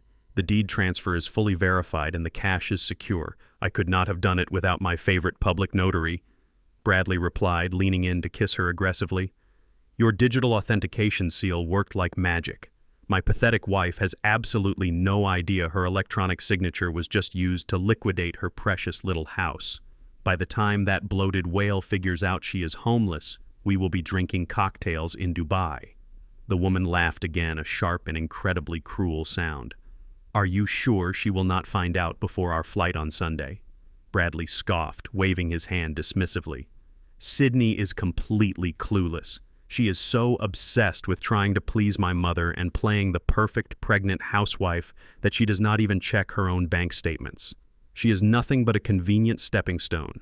She gave me the clean credit I needed, and now she is going to take the fall for all my corporate debts. She is a human shield. Let the federal authorities and the creditors tear her apart. I do not care." The video ended. The hospital room plunged into a suffocating heavy silence. Sydney did not scream. She did not throw the tablet across the room. She simply stared at the blank black screen as the entire foundation of her reality crumbled into dust. The man she loved, the father of her unborn child, had not just cheated on her. He had conspired with his mistress to steal her home, bankrupt her, and leave her to rot in federal prison while they fled the country together. The betrayal was so absolute, so profoundly evil, that it stripped away every single ounce of her denial. Her chest began to heave. A guttural, agonizing sob tore from her throat. It was the sound of a woman mourning the violent death of the life she thought she had. She curled forward, clutching her stomach, weeping with a raw, devastating intensity. I immediately stood up and wrapped my arms around her. I held her tight, letting her cry into my shoulder, letting the toxic poison of Bradley manipulation finally drain out of her system completely. "You are safe," I whispered repeatedly into her hair. "I have you. I am right here and I am not going anywhere." We stayed like that for several long minutes until her sobs gradually subsided into exhausted, shallow breaths. She leaned back against the pillows. Her eyes were completely devoid of the naive hope that had been there just moments before. They were replaced by a cold, hardened clarity. The blind love was officially dead. "What do we do now, Dad?" Sydney asked, her voice quiet but remarkably steady. Before I could outline the strategy to dismantle Bradley entirely, a harsh, blaring sound shattered the quiet of the maternity wing. It was the hospital automated lockdown alarm. Thick steel fire doors automatically slammed shut at the end of the hallway. The emergency strobe lights began flashing a frantic, pulsing red across the ceiling. My encrypted phone buzzed instantly. It was Marcus. "Alton, we have a massive security breach." Marcus barked, the sound of shouting echoing loudly in the background of the call. 6 unmarked black vehicles just breached the hospital perimeter. They crashed right through the emergency room barricades. We have at least 15 heavily armed men spreading out across the ground floor. They are bypassing the standard security checkpoints and aggressively disabling the elevators. "Who are they?" I demanded, my hand instinctively reaching for the heavy steel wrench I had brought in from my truck. "It is the syndicate," Marcus confirmed grimly. "The money laundering cartel. Their inside men at the banks must have flagged Bradley offshore wire transfers and his sudden flight bookings to Dubai. They know he is abandoning ship, they know his scheme is collapsing tonight, and they know Sydney is the only remaining legal guarantor on their $3 million loan. They are not here to negotiate, Alton. They are here to take your daughter hostage to force Bradley to hand over the stolen cash." The situation had just escalated from a white-collar financial crime to a direct, violent cartel extraction. Bradley cowardice had led ruthless killers right to our doorstep. They thought they were walking into a soft target to grab a terrified pregnant woman. They thought they were dealing with victims. Secure the stairwells. I ordered Marcus, my voice dropping to a lethal, uncompromising register. "Do not let a single one of those men reach the VIP floor. Authorized lethal force is officially granted." I hung up the phone and turned to my daughter. The time for tears was over. The war had arrived. I instructed Marcus to lock down the VIP maternity suite and keep Sydney completely out of sight. I gripped the heavy steel wrench in my hand, but I knew a shootout inside a hospital would put innocent lives at risk. I had to stop this escalation at the source. I bypassed the main elevators and took the restricted service stairwell down to the ground floor. The hospital lobby was eerily deserted, the civilian staff having correctly fled at the sight of the armed intruders. Through the large glass sliding doors, I saw the hospital parking lot completely locked down. 6 black unmarked SUVs formed a solid barricade across the emergency exit ramps. Men in tailored dark suits and tactical vests stood by the vehicles holding suppressed automatic weapons. They were disciplined, moving with the cold efficiency of a highly organized syndicate. In the center of the lobby stood their leader. He was a tall, broad-shouldered man with slicked-back gray hair and a tailored charcoal suit that screamed illicit wealth. He was calmly directing his men toward the stairwells, his eyes scanning the digital hospital directory. I pushed open the heavy fire door and stepped into the main lobby, letting the steel door slam shut behind me. The loud noise instantly drew the attention of every armed man in the room. 5 weapons snapped up their laser sights, painting small red dots across my chest. I did not raise my hands. I did not show an ounce of fear. I walked directly toward the man in the charcoal suit, my boots echoing on the polished linoleum floor. "You are looking for the legal guarantor of a $3 million corporate loan," I said, my voice booming across the empty lobby. "You are looking in the wrong place." The syndicate boss raised a single hand. The red laser dots vanished from my chest as his men slightly lowered their weapons, though their fingers remained firmly on the triggers. He sized me up, taking in my wet flannel shirt and heavy work boots. He clearly thought I was just a foolish civilian wandering into a professional hit. "You are standing between me and my money, old man," the boss said, his voice a low, gravelly threat. "Step aside right now, or you will not walk out of this building." I did not step aside. I closed the distance between us until I was standing barely 3 feet away from him. "I am Alton Hayes," I stated, meeting his cold gaze with absolute iron resolve. "And the pregnant woman you are trying to hunt down upstairs is my daughter. She does not have your money. She was manipulated into signing those corporate guarantees by a coward who is currently packing his bags to flee the country. If you kill her, or if you even attempt to go up those stairs, my private security team will drop your men where they stand. But more importantly, you will never see a single dime of your $3 million. The boss narrowed his eyes, clearly unaccustomed to being spoken to with such blatant disrespect. "The man who owes me money is Bradley Sutton," he replied coldly. "His wife is on the dotted line. The debt transfers to her. That is how the business works." I reached into my jacket. The armed men around us tensed, gripping their rifles tighter, but the boss held his hand steady. I bypassed the steel wrench and pulled out a thick, folded manila envelope. I had my security team compile this dossier the absolute second I realized Bradley was running a Ponzi scheme. I tossed the envelope onto the reception desk right next to the boss. That is exactly how the business works when you are dealing with amateurs, I told him. But you are running a multi-million-dollar money laundering operation, and you are letting a low-level grifter completely outsmart you. Open the file. The boss stared at me for a long second before reaching for the envelope. He pulled out the stack of financial documents. They were not just local bank statements. They were heavily encrypted offshore routing logs that my cyber team had painstakingly cracked. Look at the highlighted transactions from the past 48 hours, I instructed him. Bradley did not lose your money in bad investments. He actively stole it. He liquidated my daughter's real estate assets, completely drained his own corporate accounts, and funneled every last penny through 3 decentralized crypto exchanges. The boss scanned the documents, his jaw tightening as the reality of the numbers hit him. And where is the cash now? He demanded, his voice devoid of its previous calm. It is sitting in a private offshore account registered under the maiden name of Victoria Sutton Bradley Mother, I replied smoothly. She is holding your $3 million right now. They bought first-class tickets to Dubai for Sunday night. They are planning to live like royalty on your dime while you waste your time chasing a pregnant woman who has absolutely nothing to her name. The boss flipped to the final page of the dossier, verifying the airline ticket confirmations and the exact routing numbers of Victoria's hidden account. The furious realization that he had been played by a smooth-talking suburban wealth manager made his face flush with dark anger. I just gave you the exact location of your money and the exact location of the people who stole it, I said, stepping back. My daughter is no longer your problem. Your problem is currently packing a designer suitcase in a rented mansion across town. The boss looked at me, a newfound respect flashing in his cold eyes. He sharply snapped his fingers. His men immediately lowered their weapons and turned back toward the glass doors. We are leaving, the boss barked. Secure the vehicles. We have a new destination. Within 30 seconds, the syndicate had completely evacuated the hospital lobby, their black SUVs peeling out of the parking lot to hunt down Bradley and Victoria. I let out a slow, controlled breath as the taillights of the cartel SUVs disappeared into the rainy night. The immediate physical threat to my daughter was completely neutralized. Bradley's arrogant belief that he could use Sydney as a human shield had just backfired spectacularly. Now the very monsters he had invited into our lives were heading straight for his front door.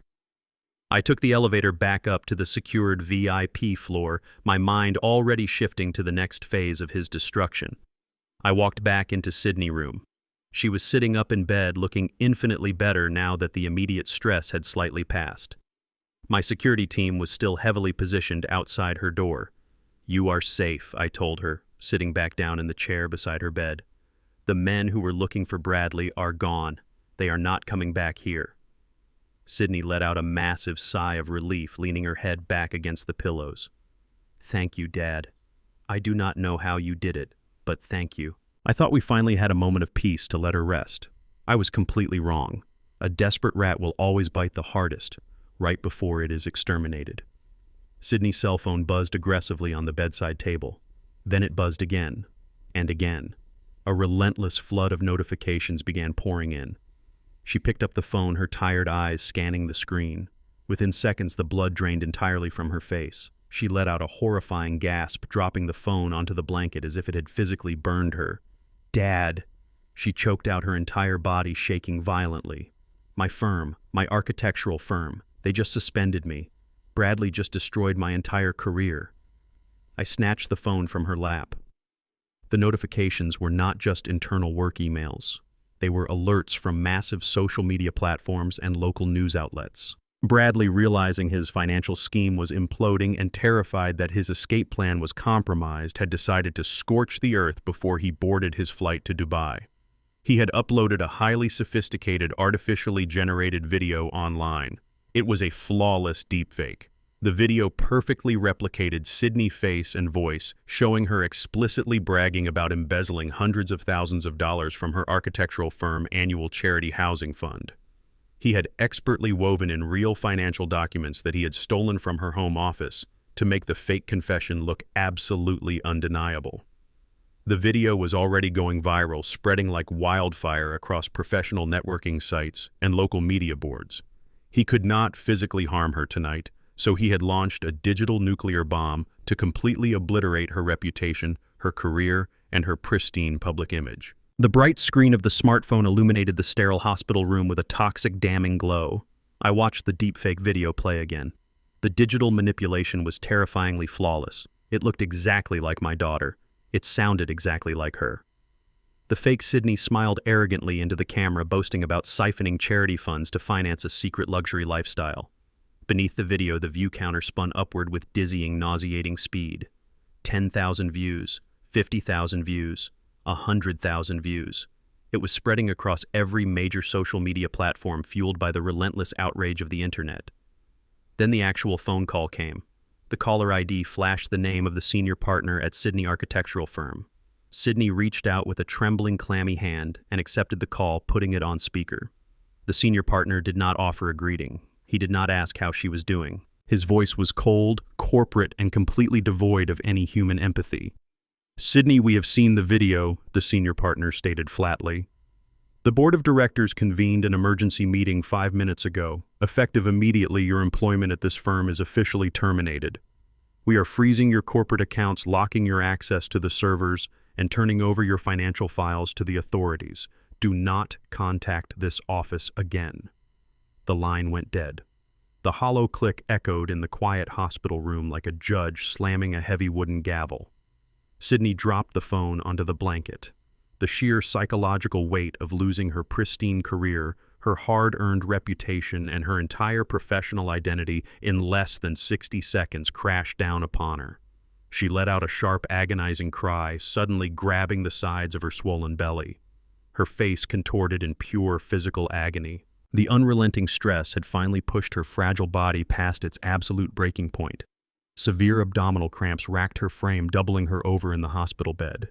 The fetal monitor beside her began to blare with a frantic, high-pitched warning. Her blood pressure was spiking dangerously high. Nurses rushed into the room, pushing me aside to administer emergency stabilizing medications to prevent a premature delivery. I stood back, watching my pregnant daughter writhe in pain because of a digital lie. The cold, calculated anger that had carried me through the night vanished entirely. It was instantly replaced by a blinding, catastrophic fury. I did not yell at the medical staff. I did not show Sydney the monstrous wrath that was currently expanding in my chest. I quietly stepped out of the recovery room and walked down the brightly lit hospital corridor until I reached a secluded, soundproof waiting area near the elevators. I pulled my heavily encrypted cellular device from my jacket pocket. My thumb pressed hard against the screen as I dialed Jonathan Pierce.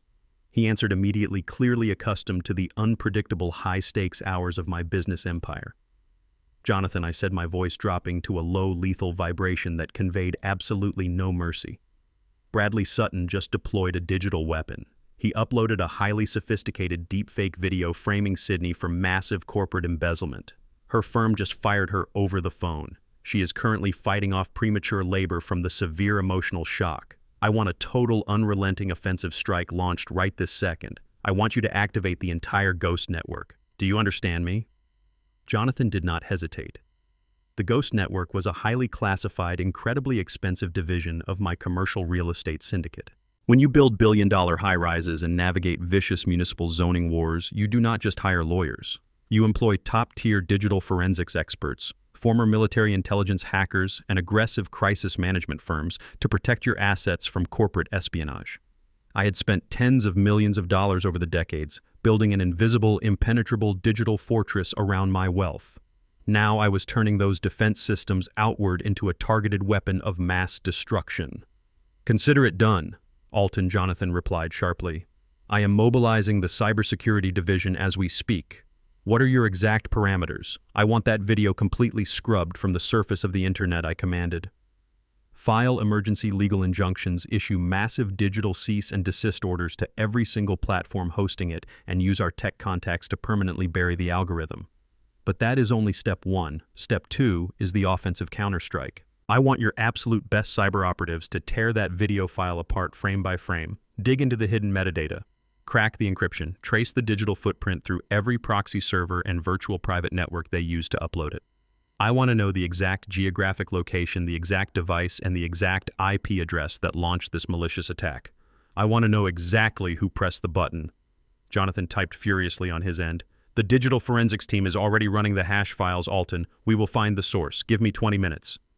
I paced the length of the hospital hallway, my heavy boots striking the polished linoleum floor in a steady, predatory rhythm. Bradley thought he was a modern genius playing a clever digital game. He thought a fake video could permanently ruin my daughter and silence her before the federal authorities started digging into his Ponzi scheme. He vastly underestimated the sheer overwhelming power of unlimited mobilized wealth. You cannot fight a billionaire using cheap internet parlor tricks. My team had the capability to track a single digital byte across the globe. We were going to find the origin of that video, and we were going to utterly destroy the person responsible. 19 minutes later, my encrypted phone vibrated violently in my hand. I answered it before the second ring. It was Marcus patching in directly alongside Jonathan. "Mr. Hayes." Marcus reported, his voice tight with a dark, twisted revelation. "The cyber team successfully dismantled the routing layers. The upload did not originate from Bradley's personal device or his home network. He used a commercial-grade virtual private network to try and mask the ultimate destination, but he made a critical, arrogant amateur mistake. The user logged into a secure, geo-fenced wireless network that we could easily identify and breach." I stopped pacing in the hallway. "Where exactly did the upload come from, Marcus?" "It came directly from the primary IP address registered to the Oak Ridge Country Club," Marcus stated firmly. "Specifically, it was uploaded using a private authenticated laptop logged onto the club-exclusive Executive Lounge network. We pulled the localized MAC address of the computer hardware itself. It belongs to Victoria Sutton." The revelation hit me with a sickening, profound clarity. Bradley had certainly paid a shady tech contact heavy money to create the artificial video, but he was too busy packing his bags and desperately dodging the cartel to execute the smear campaign himself. He had handed the digital weapon directly to his mother. Victoria was sitting safely in the plush, leather-lined lounge of her prestigious country club, sipping expensive tea and personally pressing the upload button to ruin a pregnant woman's life. It was a perfectly synchronized, highly malicious tag-team strategy. Victoria intended to completely drown Sydney in a fabricated public scandal. If Sydney was publicly branded as a massive corporate thief by her own industry, any future claims she made about Bradley forging her signature on those fraudulent corporate loans would look like the desperate, pathetic lies of a convicted embezzler. Victoria was actively paving a clear, undisputed path for her son to escape his massive debts while simultaneously feeding my innocent daughter directly to the federal wolves. She thought she was untouchable, safely hidden behind her fake aristocratic reputation, her designer clothes, and her country club walls. She wanted to play the role of the ruthless society queen, manipulating the lives of the working class for her own amusement. She had severely miscalculated. I was about to personally strip her of her crown, her stolen castle, and her entire fake empire. That very same evening, Victoria Sutton was busy reveling in the illusion of her own absolute supremacy. While my daughter lay in a hospital bed fighting for the life of her unborn child, Victoria was hosting the most prestigious charity gala of the year at the Grand Heritage Ballroom downtown. It was an exclusive invitation-only event designed strictly to polish the reputations of the city elite. The Grand Ballroom was a sickening display of excessive wealth. Massive crystal chandeliers hung from the vaulted ceilings, casting a brilliant shimmering light over the tables adorned with imported white orchids. A live string quartet played classical music in the corner while waiters in crisp white tuxedos circulated the room, offering silver trays of beluga caviar and glasses of vintage champagne. Victoria stood near the grand staircase, acting as the self-appointed queen of the gathering. She was soaking up the endless compliments from wealthy politicians, local celebrities, and powerful corporate executives. She thought she had executed the perfect escape. She thought she had successfully framed Sydney, secured the cartel's stolen money, and cemented her high society legacy right before flying off to Dubai. But the most repulsive detail of the entire scene was what she chose to wear. Victoria was draped in a custom-designed, floor-length silk evening gown. It was the exact same $10,000 dress that Sydney had accidentally spilled wine on. She had clearly rushed to have it professionally dry-cleaned or simply replaced it with an identical duplicate just to parade it around tonight. She wore that dress as a twisted trophy. It was a physical manifestation of her cruelty, a garment she had literally forced my pregnant daughter to kneel in the freezing rain over. She smiled radiantly for the flashing cameras of the local society press, playing the role of the generous, benevolent philanthropist, completely devoid of a single ounce of human guilt. The string quartet was in the middle of a delicate symphony when the massive 12-foot solid oak doors at the entrance of the grand ballroom were shoved open with explosive, deafening force. The heavy doors slammed violently against the marble walls.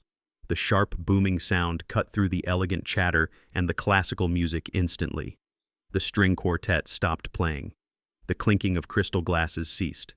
Over 300 of the wealthiest individuals in the city turned their heads in absolute unison, staring in shocked silence at the main entrance. I stepped through the doorway and walked slowly into the grand ballroom.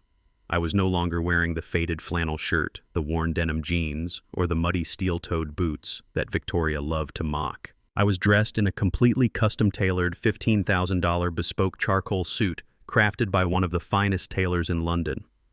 My shoes were polished Italian leather. I wore a vintage platinum Patek Philippe watch on my wrist. I did not look like a retired bricklayer wandering into a restricted building. I looked exactly like what I was.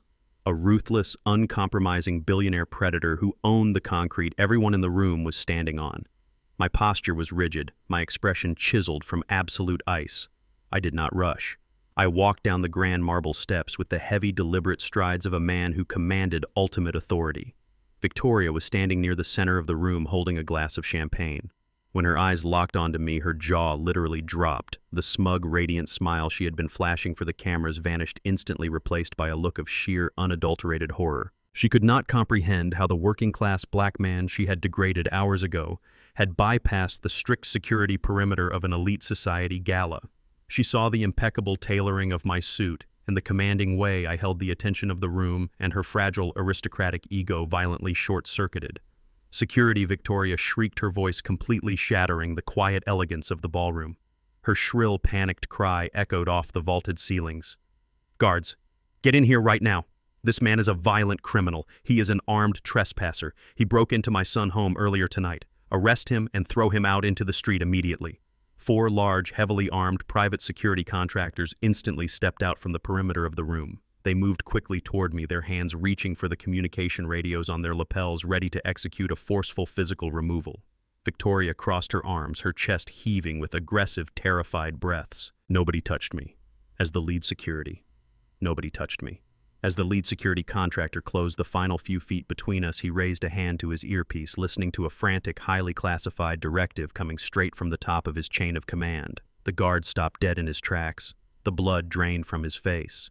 He looked at me, his eyes widening in sudden, profound realization. He immediately lowered his hands, took 3 large steps backward, and bowed his head respectfully. The other 3 guards mirrored his exact movement, instantly standing down and returning to the edges of the room like obedient soldiers. They did not just stop their approach.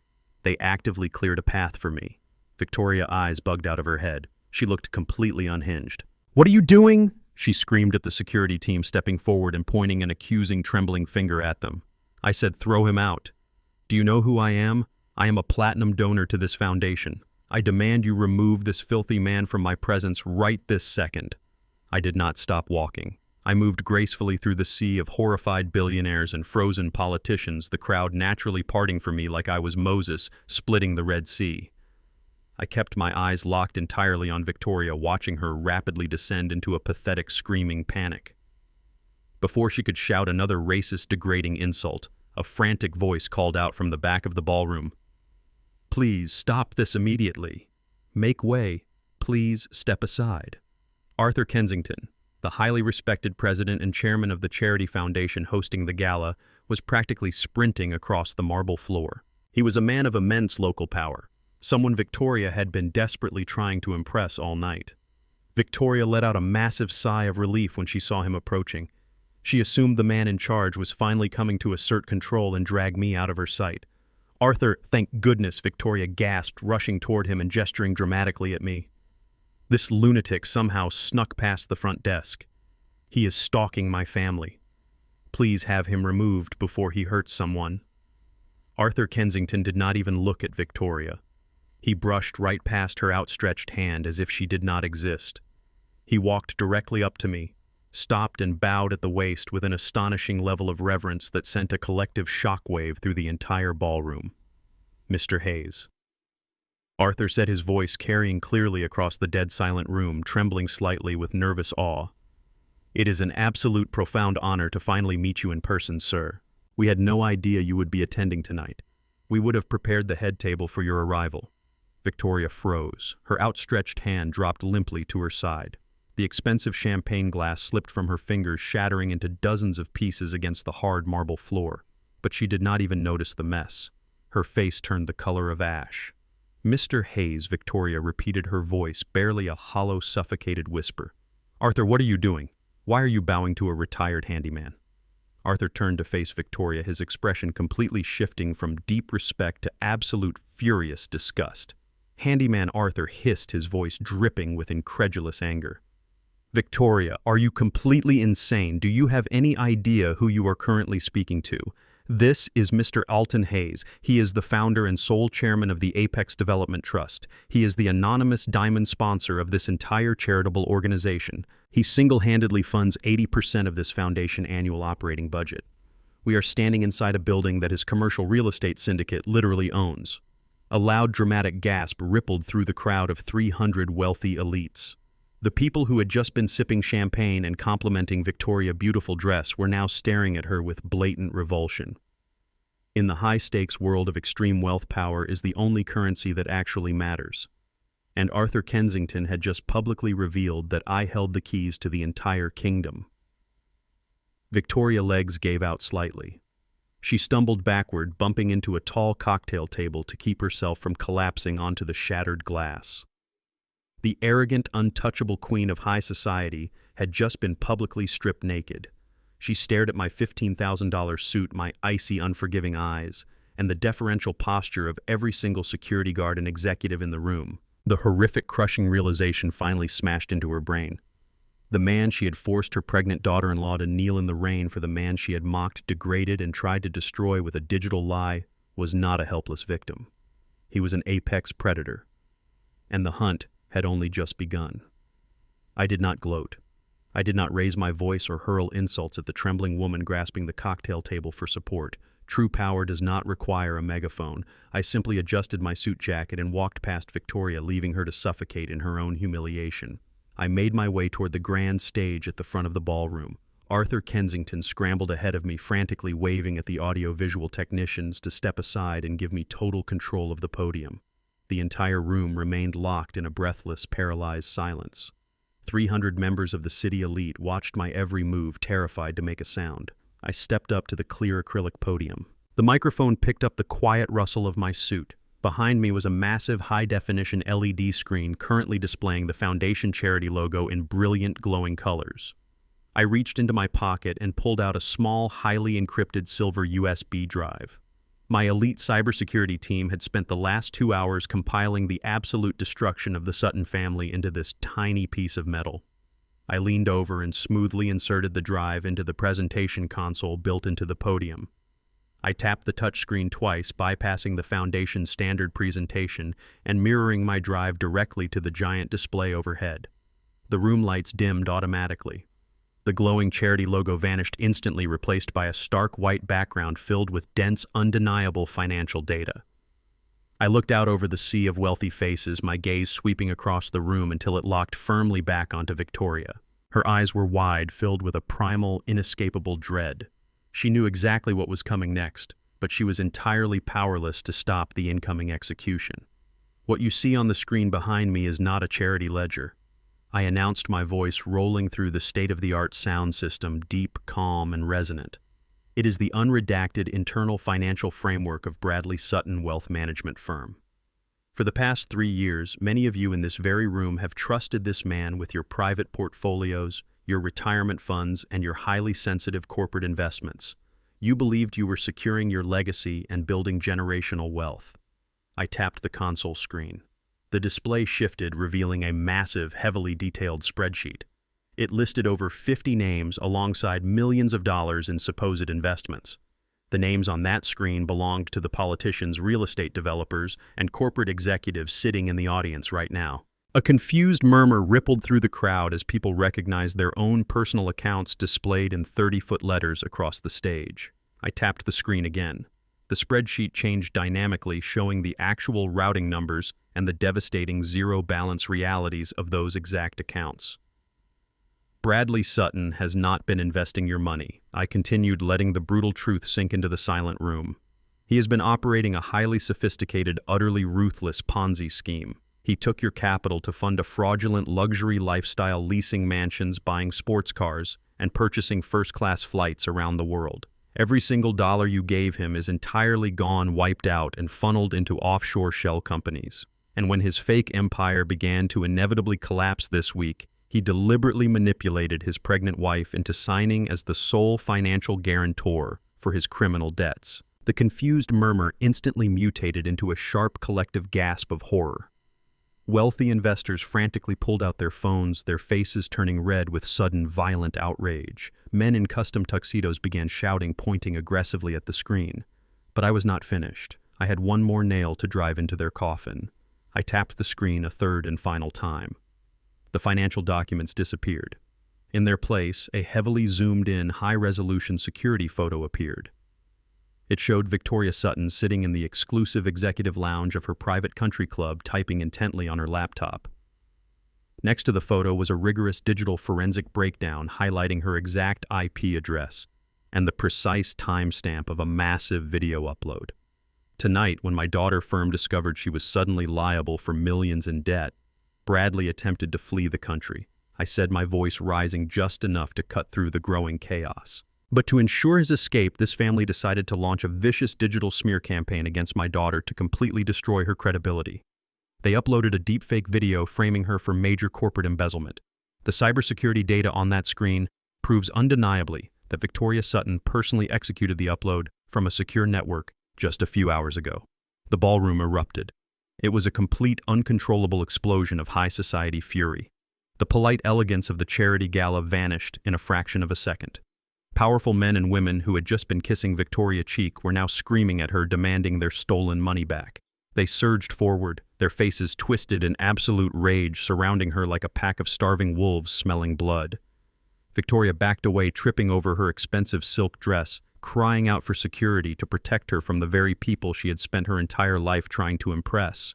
As the mob of furious investors closed in on Victoria, the heavy oak doors at the back of the ballroom violently crashed open for a second time.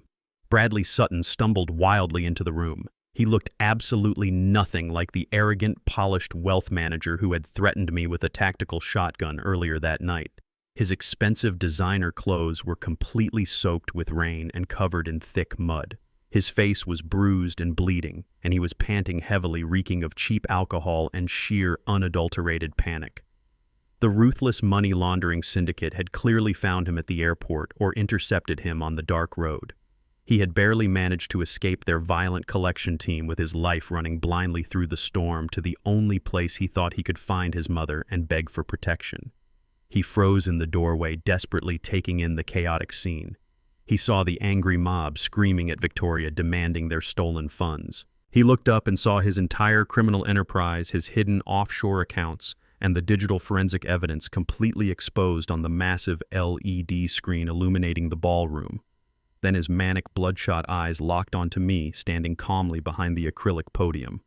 The final realization that his life was completely over, that there was no flight to Dubai, no hidden millions, and absolutely no escape from federal prison, snapped whatever fragile thread of sanity he had left. The intense, paralyzing fear of the cartel hunting him, combined with the alcohol and the devastating public humiliation, pushed him into a blind, suicidal rage. He let out a primal, agonizing scream that echoed over the shouting crowd. He grabbed a serrated, heavy-handled steak knife from a nearby dining table, aggressively knocking over crystal wine glasses and expensive floral arrangements in the process. The wealthy guests near the entrance shrieked in terror and scattered as Bradley sprinted directly down the center aisle of the ballroom. He charged toward the main stage with the reckless, uncoordinated speed of a dying, cornered animal. "I am going to kill you, old man," he roared, his voice cracking wildly as he raised the sharp steel blade high above his head. He lunged recklessly up the marble steps of the stage, aiming the jagged knife straight for my throat.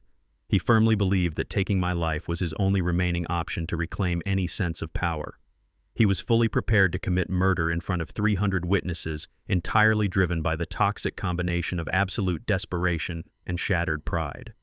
The steak knife caught the harsh glare of the stage lights as Bradley lunged up the marble steps.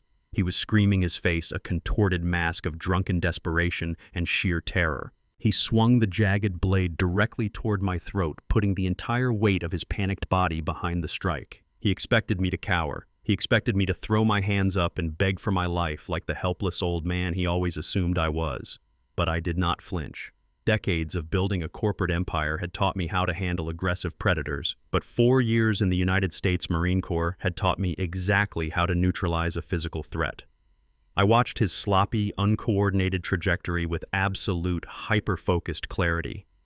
As the blade closed the final few inches between us, I simply pivoted my weight to the left. His momentum carried him recklessly forward, entirely missing his target. Before he could correct his stance, I struck.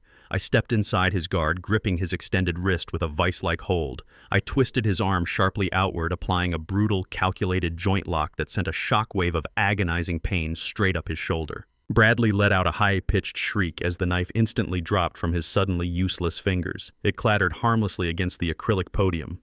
Without breaking the fluid motion, I swept my leg behind his knees and drove him violently face-first into the hard wooden floor of the stage. The impact knocked the wind completely out of his lungs. I pinned his twisted arm firmly against his back and drove my heavy steel-toed boot directly between his shoulder blades, locking him completely in place. The entire physical altercation lasted less than 3 seconds. The invincible, arrogant wealth manager was now a weeping, immobilized mess pinned beneath my heel. The heavy double doors of the ballroom crashed open for the 3rd time that night. Red and blue strobe lights flashed aggressively through the grand entrance as a massive squad of heavily armed city police officers swarmed into the venue. The Foundation security team had triggered the silent panic alarms the second the riot began, and the police response was massive. Officers rushed down the center aisle, their hands resting firmly on their service weapons as they tried to quickly assess the chaotic high society war zone. Bradley felt the vibration of the officers approaching the stage. Even while pinned agonizingly to the floor, his manipulative instincts desperately tried to kick in one last time. He twisted his bruised face toward the approaching uniforms and began to scream with rehearsed hysterical victimhood. "Officers, help me," Bradley shrieked, spitting blood and saliva onto the polished wood. "This man attacked me. He is a violent lunatic. He broke into this private gala and tried to kill me. Arrest him right now. He is a threat to everyone here." He was relying on the exact same racist, privileged playbook he had attempted to use at his mansion earlier that evening. He expected the officers to see a wealthy white man being pinned down by a large black man and immediately draw their weapons on me. In any other room, under any other circumstances, that toxic narrative might have caused a fatal misunderstanding. But Bradley had fundamentally forgotten where he was and exactly who he had just robbed. Before a single police officer could even raise a hand in my direction, the crowd erupted. Over 50 of the most powerful, influential white billionaires, corporate executives, and state politicians surged forward to the edge of the stage.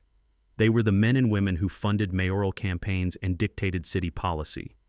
They were also the exact same people whose retirement funds Bradley had just stolen to finance his offshore escape.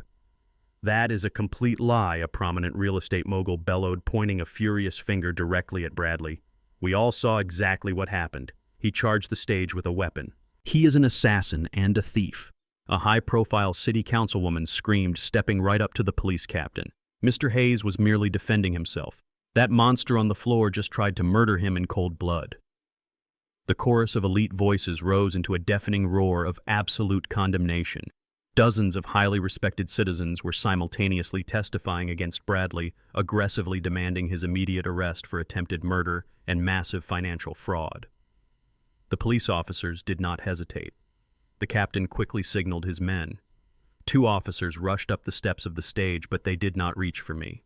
I calmly stepped back, releasing my hold. The officers roughly grabbed Bradley by his designer collar, dragging him up from the floor and violently twisting his arms behind his back. The sharp, heavy click of police handcuffs snapping around his wrists echoed through the ballroom. Bradley struggled weakly, looking around the room in absolute wide-eyed shock. The very same high society elite he had spent years trying to impress and belong to were now openly cheering for his incarceration. His mother, Victoria, was currently being detained by a separate group of officers near the cocktail bar, weeping hysterically as her stolen empire crumbled into nothing. He was completely stripped of his wealth, his reputation, and his freedom in one fell swoop. The police began dragging Bradley down the center aisle of the ballroom. He was sobbing loudly, his expensive Italian loafers dragging uselessly across the marble floor as the crowd hurled insults and threats at him. I stood completely still on the stage, straightening the cuffs of my bespoke suit, watching the architect of my daughter misery finally face the absolute destruction of his own life. The victory felt cold, sharp, and intensely satisfying, but my moment of triumph was violently cut short. The encrypted smartphone in my inside jacket pocket began to vibrate with a frantic, continuous urgency. I pulled it out. The caller ID did not show Marcus or my legal team. It was the direct emergency line from the senior attending physician at the VIP maternity ward. My stomach instantly dropped into an icy, terrifying void. I pressed the phone to my ear. "Mr. Hayes," the doctor said, his voice stripped of all bedside manner and laced with pure medical panic. "You need to return to the hospital this exact second." "What happened?" I demanded, my voice turning to gravel. "Sydney amniotic sac just ruptured." The doctor explained rapidly, the sound of blaring medical alarms and shouting nurses filling the background of the call. The severe psychological trauma and the elevated stress levels from the digital attack triggered an acute crisis. Her blood pressure has reached a critical life-threatening threshold. She is experiencing severe preeclampsia and entering premature labor. I turned my back on the cheering ballroom and sprinted down the stage steps. "Stabilize her," I ordered, my heart pounding a frantic rhythm against my ribs. "I am 10 minutes away." "We do not have 10 minutes, Alton," the doctor warned, using my first name to emphasize the catastrophic reality. "The fetal heartbeat is dropping drastically. It is incredibly weak.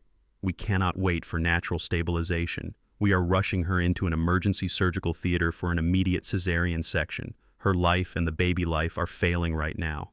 The phone line went dead. The entire world around me vanished. The ruined mansion, the crushed syndicate, the arrested son-in-law, and the cheering billionaires all faded into absolute nothingness. The only thing that mattered was the fragile life of my daughter and the unborn grandson fighting for his final breath. I shoved open the heavy oak doors of the ballroom and ran into the cold night. I threw the heavy oak doors of the ballroom open, leaving the shattered remnants of the Sutton family behind me to face the fury of the mob and the police. The cold night air hit my face, but I barely felt it. I sprinted toward my truck, my heart hammering against my ribs with a terrifying primal rhythm. The drive back to the hospital was a blur of flashing streetlights and screeching tires. I broke every speed limit in the city, pushing the heavy Ford pickup to its absolute mechanical limits. The rain continued to batter the windshield, mirroring the relentless chaos in my mind. When I finally slammed the brakes in front of the emergency room entrance, I abandoned the vehicle right on the curb. I sprinted through the sliding glass doors, completely ignoring the startled security guards in the lobby, and bypassed the elevators for the stairs. I took the steps 2 at a time, my breathing ragged, my $15,000 suit now soaked with rain and sweat. I burst onto the VIP maternity floor. The silence in the restricted corridor was deafening. My private security detail stood at rigid attention outside the heavy double doors of the surgical theater. The bright red light above the operating room entrance was illuminated, signaling that the emergency cesarean section was actively underway. I stopped pacing. I could not negotiate with biology. I could not buy more time from a failing heart. I simply had to wait in agonizing, suffocating silence. Every passing minute felt like an eternity stretching out before me, dragging my mind into the darkest, most terrifying possibilities. I stared at the sterile white doors, praying to a higher power that my daughter and my grandson possessed the strength to survive the catastrophic damage Bradley Sutton had inflicted upon them. 2 agonizing hours later, the red light above the surgical theater finally flickered off. The heavy doors swung open, and the senior attending physician stepped out into the hallway. His green surgical scrubs were stained, and his face was etched with profound exhaustion, but his eyes carried the unmistakable spark of a hard-won victory. He pulled down his surgical mask and looked directly at me. "Mr. Hayes," the doctor said, his voice steady but quiet. It was an incredibly close call, but she pulled through. Sydney suffered a severe preeclamptic seizure on the operating table, and her blood pressure dropped to critically dangerous levels.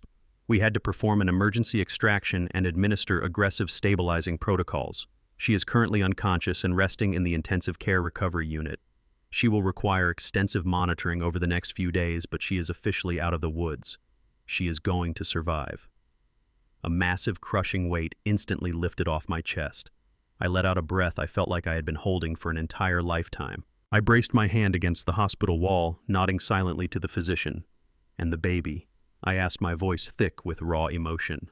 The doctor offered a small, reassuring smile. He is remarkably small and he is struggling, but he is a fighter. He was born at barely 30 weeks. We have placed him in the neonatal intensive care unit. His lungs are underdeveloped and he will need significant respiratory support in a specialized incubator, but his vital signs are stabilizing. You can go see him now, Alton. I walked slowly down the quiet, sterile hallway toward the NICU. The large observation window offered a clear view into the specialized unit. I stood in front of the thick glass looking at the rows of advanced medical equipment. In the very center of the room, inside a highly regulated transparent incubator, lay my grandson. He was impossibly tiny, hooked up to a complex network of tiny tubes and glowing monitors. His small chest rose and fell in rapid, fragile breaths. He was completely innocent, thrust into a chaotic and cruel world, far too early because of the unchecked greed and profound malice of the people who were supposed to protect him. I pressed my large, calloused hand flat against the cold observation glass. I stared at his tiny fighting form, and a cold, absolute resolve settled permanently into my bones. The Sutton family had pushed my daughter to the absolute brink of death. They had jeopardized the life of this fragile infant for their own selfish, pathetic gains.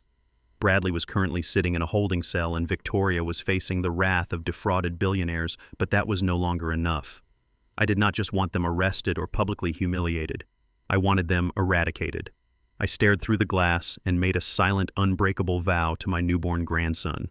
I would not rest until the Sutton name was entirely scrubbed from existence. I would leverage every single dollar of my corporate empire, every political connection, and every ounce of my power to ensure they never saw the light of day as free citizens again. I would crush their legacy into dust and scatter it to the wind. They had chosen to declare war on my family, and I was going to finish it with apocalyptic precision. Every financial asset they had ever touched would be legally seized and frozen. Every social connection they had forged would be severed and poisoned. I would make sure that the name Sutton became completely synonymous with ruin and disgrace in this city. I watched the steady rhythm of the tiny fetal heartbeat monitor drawing strength from my grandson's fierce will to live. He was a survivor just like his mother and just like his grandfather. I promised him right there in the quiet isolation of the neonatal wing that he would never have to fear the monsters that tried to destroy him before he even took his first breath. I would be his shield, and I would be their absolute executioner. While I stood vigil outside the neonatal unit, the shattered remnants of the Sutton family were desperately attempting to claw their way out of total annihilation.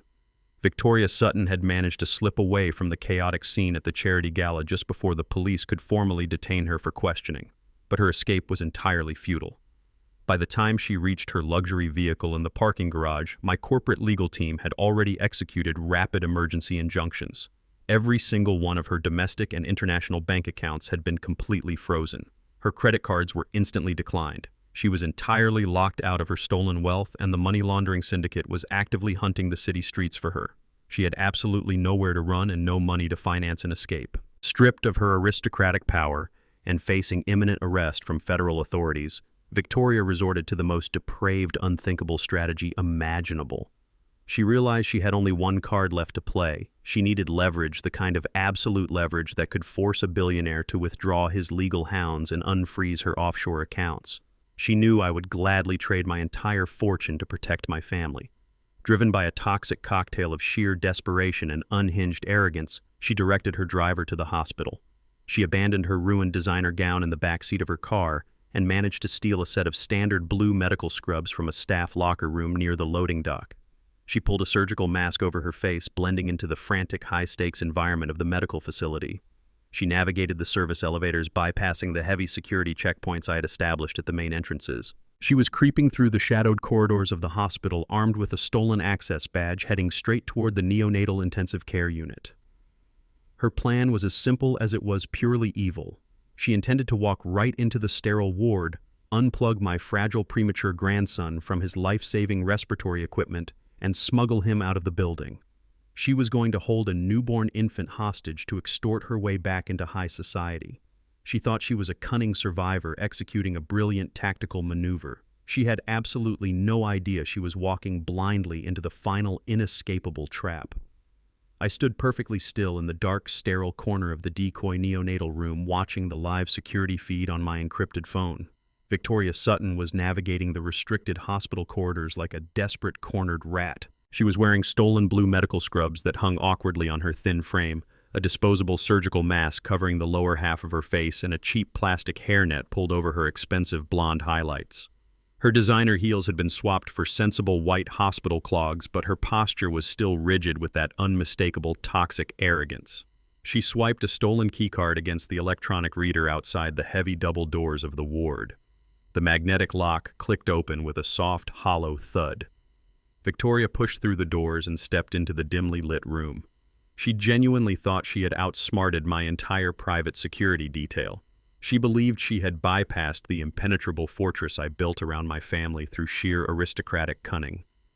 The room was deathly quiet save for the rhythmic simulated beeping of the heart rate monitors and the low hum of the medical ventilation systems. She moved silently across the polished linoleum floor, her eyes locked onto the specialized incubator sitting squarely in the center of the ward. Inside the transparent plastic box lay a tiny figure swaddled in premium hospital blankets hooked up to a complex network of breathing tubes and specialized intravenous lines. She did not hesitate. She did not show a single ounce of human remorse, hesitation, or grandmotherly affection. She stepped right up to the incubator, reached her bare hands through the circular access ports, and prepared to brutally disconnect the life-saving respiratory equipment. She was fully prepared to rip a premature infant from an incubator and hold him hostage to save her own fraudulent bank accounts. She grasped the edges of the thick swaddling blanket, her knuckles turning white as she prepared to pull the fragile child into the cold air. I reached over and hit the master switch on the wall. The entire room was instantly flooded with blinding, harsh fluorescent light. Victoria shrieked, snatching her hands out of the incubator as if the clear plastic had suddenly caught fire. She spun around, her eyes wide with absolute, unadulterated terror. I stepped out from the shadows, flanking the doorway alongside Captain Miller and 4 heavily armed federal officers. Victoria froze, staring at us in complete and total shock. She looked from me to the police officers, her brain completely failing to process the catastrophic reality of the situation. "Take off the mask, Victoria," I commanded, my voice echoing off the sterile walls like rolling thunder. "You are not fooling anyone." Her trembling hands reached up and pulled the blue surgical mask down, revealing a face pale with sudden paralyzing fear. "Alton," she stammered, her voice cracking under the crushing weight of being caught in the absolute act. "What are you doing here?" "I am protecting my family from a predator," I replied coldly, walking slowly toward her with heavy, measured steps. "You actually thought you could simply walk into a secured medical facility and kidnap my newborn grandson. You thought your stolen badge and your cheap disguise would magically bypass a multi-million-dollar private security operation. You are not a criminal mastermind, Victoria. You are incredibly, pathetically predictable. The absolute second my financial team froze your offshore accounts, I knew exactly what your next desperate move would be. Greedy, entitled people always play the exact same cards when they are firmly cornered. You needed absolute leverage, and you thought you could use an innocent, fragile child to force my hand." Victoria swallowed hard, her eyes darting frantically toward the exit, but the federal officers firmly blocked the only way out, their hands resting securely on their duty belts. "I was just coming to see my grandson," she lied, her voice shaking violently as she tried to spin a pathetic, transparent defense. "I am his grandmother. I have a legal right to see him. I was worried about his health after the emergency surgery. I just wanted to hold him." I smiled, but it was a smile completely devoid of any warmth or forgiveness. It was the smile of a hunter watching a steel trap snap entirely shut. "Look closer at the incubator, Victoria." She turned her head slowly, her terrified eyes focusing on the tiny figure wrapped in the hospital blankets. The blinding lights of the room illuminated the stark, undeniable truth. It was not a baby. It was a high-tech, medical-grade silicone training dummy. The chest rose and fell mechanically powered by a simulated respiratory pump hidden beneath the mattress pad. The monitors were displaying pre-programmed vital signs explicitly designed for testing nursing students in emergency scenarios. My real grandson was safely transferred to a highly classified subterranean pediatric intensive care unit 3 hours ago, guarded by a dozen armed men who answer exclusively to me, I explained, stepping right up to the edge of the fake incubator. I purposely left this decoy room active and instructed my perimeter guards to let a woman matching your exact description slip through the security net. I needed you to cross the absolute point of no return. I needed you to commit a crime so severe, so undeniably evil, that no expensive defense lawyer and no high society connection could ever save you. You just attempted to disconnect life support from what you firmly believed was a premature infant. Captain Miller stepped forward, his face an impenetrable mask of pure professional disgust. He aggressively grabbed Victoria by her arm, spinning her around and forcing her hands firmly behind her back. The harsh, heavy click of solid steel handcuffs snapping shut around her wrists echoed sharply in the quiet room. It was the absolute final sound of her entire false empire crashing into the dirt. Victoria Sutton. Captain Miller stated, his voice ringing with absolute, uncompromising authority. You are under arrest for the attempted federal kidnapping of a minor, aggravated child endangerment, trespassing in a restricted medical facility, and domestic extortion. Because you actively targeted a highly vulnerable patient in a medical facility with the intent to demand a financial ransom, the Federal Bureau of Investigation is taking immediate jurisdiction over this case. You are facing a mandatory minimum sentence of 25 years to life in a federal penitentiary without the possibility of parole. The words hit her like a physical execution. The remaining shreds of her aristocratic pride, the fake high society persona she had curated for decades, and the deep delusion of her own supremacy evaporated completely in a fraction of a second. Her knees buckled violently beneath her. She collapsed onto the cold linoleum floor, dragging the officers down with her dead weight. The pristine, untouchable queen of the country club was now a crumpled, weeping, pathetic mess in stolen, oversized medical scrubs. Please, Alton, I am begging you, Victoria sobbed hysterically, her face pressed flush against the sterile floor, her tears pooling on the linoleum. I will give you the money back. I will sign over every single property. I will testify against Bradley in federal court. It was his idea to ruin Sydney. He made me upload that terrible video. Please do not let them put me in prison. I cannot survive in a federal prison. I will do whatever you want. I looked down at her, writhing on the ground, offering to sell out her own flesh and blood just to save her own skin. I felt absolutely no pity, no mercy, and no hesitation. You forced my pregnant daughter to kneel in the freezing rain over a piece of silk, I said, my voice dropping to a lethal, unforgiving whisper. You plotted to leave her to the mercy of a violent, money-laundering cartel. You tried to permanently destroy her career with a digital lie, and you just tried to steal my grandson from his hospital bed. Your money is already frozen, your son is currently sitting in a county holding cell, and your legacy is officially erased from this earth. You have absolutely nothing left to offer me. Take her away. The federal officers dragged her violently to her feet. She kicked and screamed, her pathetic, agonizing wails echoing down the empty hospital corridor as they hauled her toward the service elevators. The Sutton family had officially been neutralized. The war was over, and I had burned their entire world to the ground. 2 days passed since the chaotic night at the charity gala. The subterranean pediatric intensive care unit was a fortress of absolute tranquility. The frantic beeping of emergency monitors had been replaced by the soft, rhythmic hum of advanced respiratory machines. Sydney was sitting in a plush, reclining medical chair by the window. The terrifying pallor had finally left her face, replaced by the warm, resilient glow of a mother who had fought death and won. She was cradling my grandson against her chest. He was no longer isolated inside the transparent plastic walls of the incubator. He was swaddled tightly in a soft blue blanket, his tiny fingers curled securely around the fabric of her hospital gown. I stood silently near the doorway, watching the profound, unbreakable bond forming between them. The psychological chains that Bradley had so meticulously engineered over the past 2 years were completely gone, completely overwritten by the fierce, uncompromising, protective instinct of a mother holding her child. We were finally experiencing a moment of genuine, undisturbed peace. Then the sharp, intrusive ringing of the hospital room landline shattered the quiet atmosphere. It was not Sydney's personal cellular device, which my security team had permanently deactivated to prevent any unwanted digital harassment. It was the secure, heavily monitored hospital line. I stepped forward to intercept the call, but Sydney gently raised her hand, signaling that she wanted to handle it. She carefully shifted the baby into one arm and picked up the receiver with her free hand. She did not say hello. The automated robotic voice of a telecommunications operator echoed loudly enough for me to hear from across the room. You have a collect call from an inmate at the Federal Detention Center. To accept this call, press 1. Sydney did not flinch. She did not look at me for permission or guidance. She simply pressed the button. "Sydney, baby, please do not hang up on me." Bradley, voice immediately poured out of the speaker. It was not the smooth, arrogant, highly polished tone of the wealthy financial director who had mocked me on his front porch.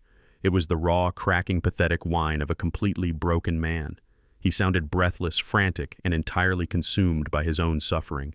"You have to help me, Sydney. This place is an absolute nightmare. They have me locked in a holding cell with violent criminals.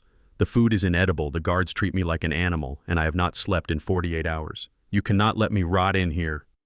He paused desperately, waiting for her to offer the usual comforting words, the habitual apologies and reassurances he had trained her to provide whenever he played the victim. When Sydney remained completely silent, he hastily pivoted his strategy, diving straight into the deep end of psychological manipulation. "I know things look incredibly bad right now, Sydney, but you have to understand the immense pressure I was under."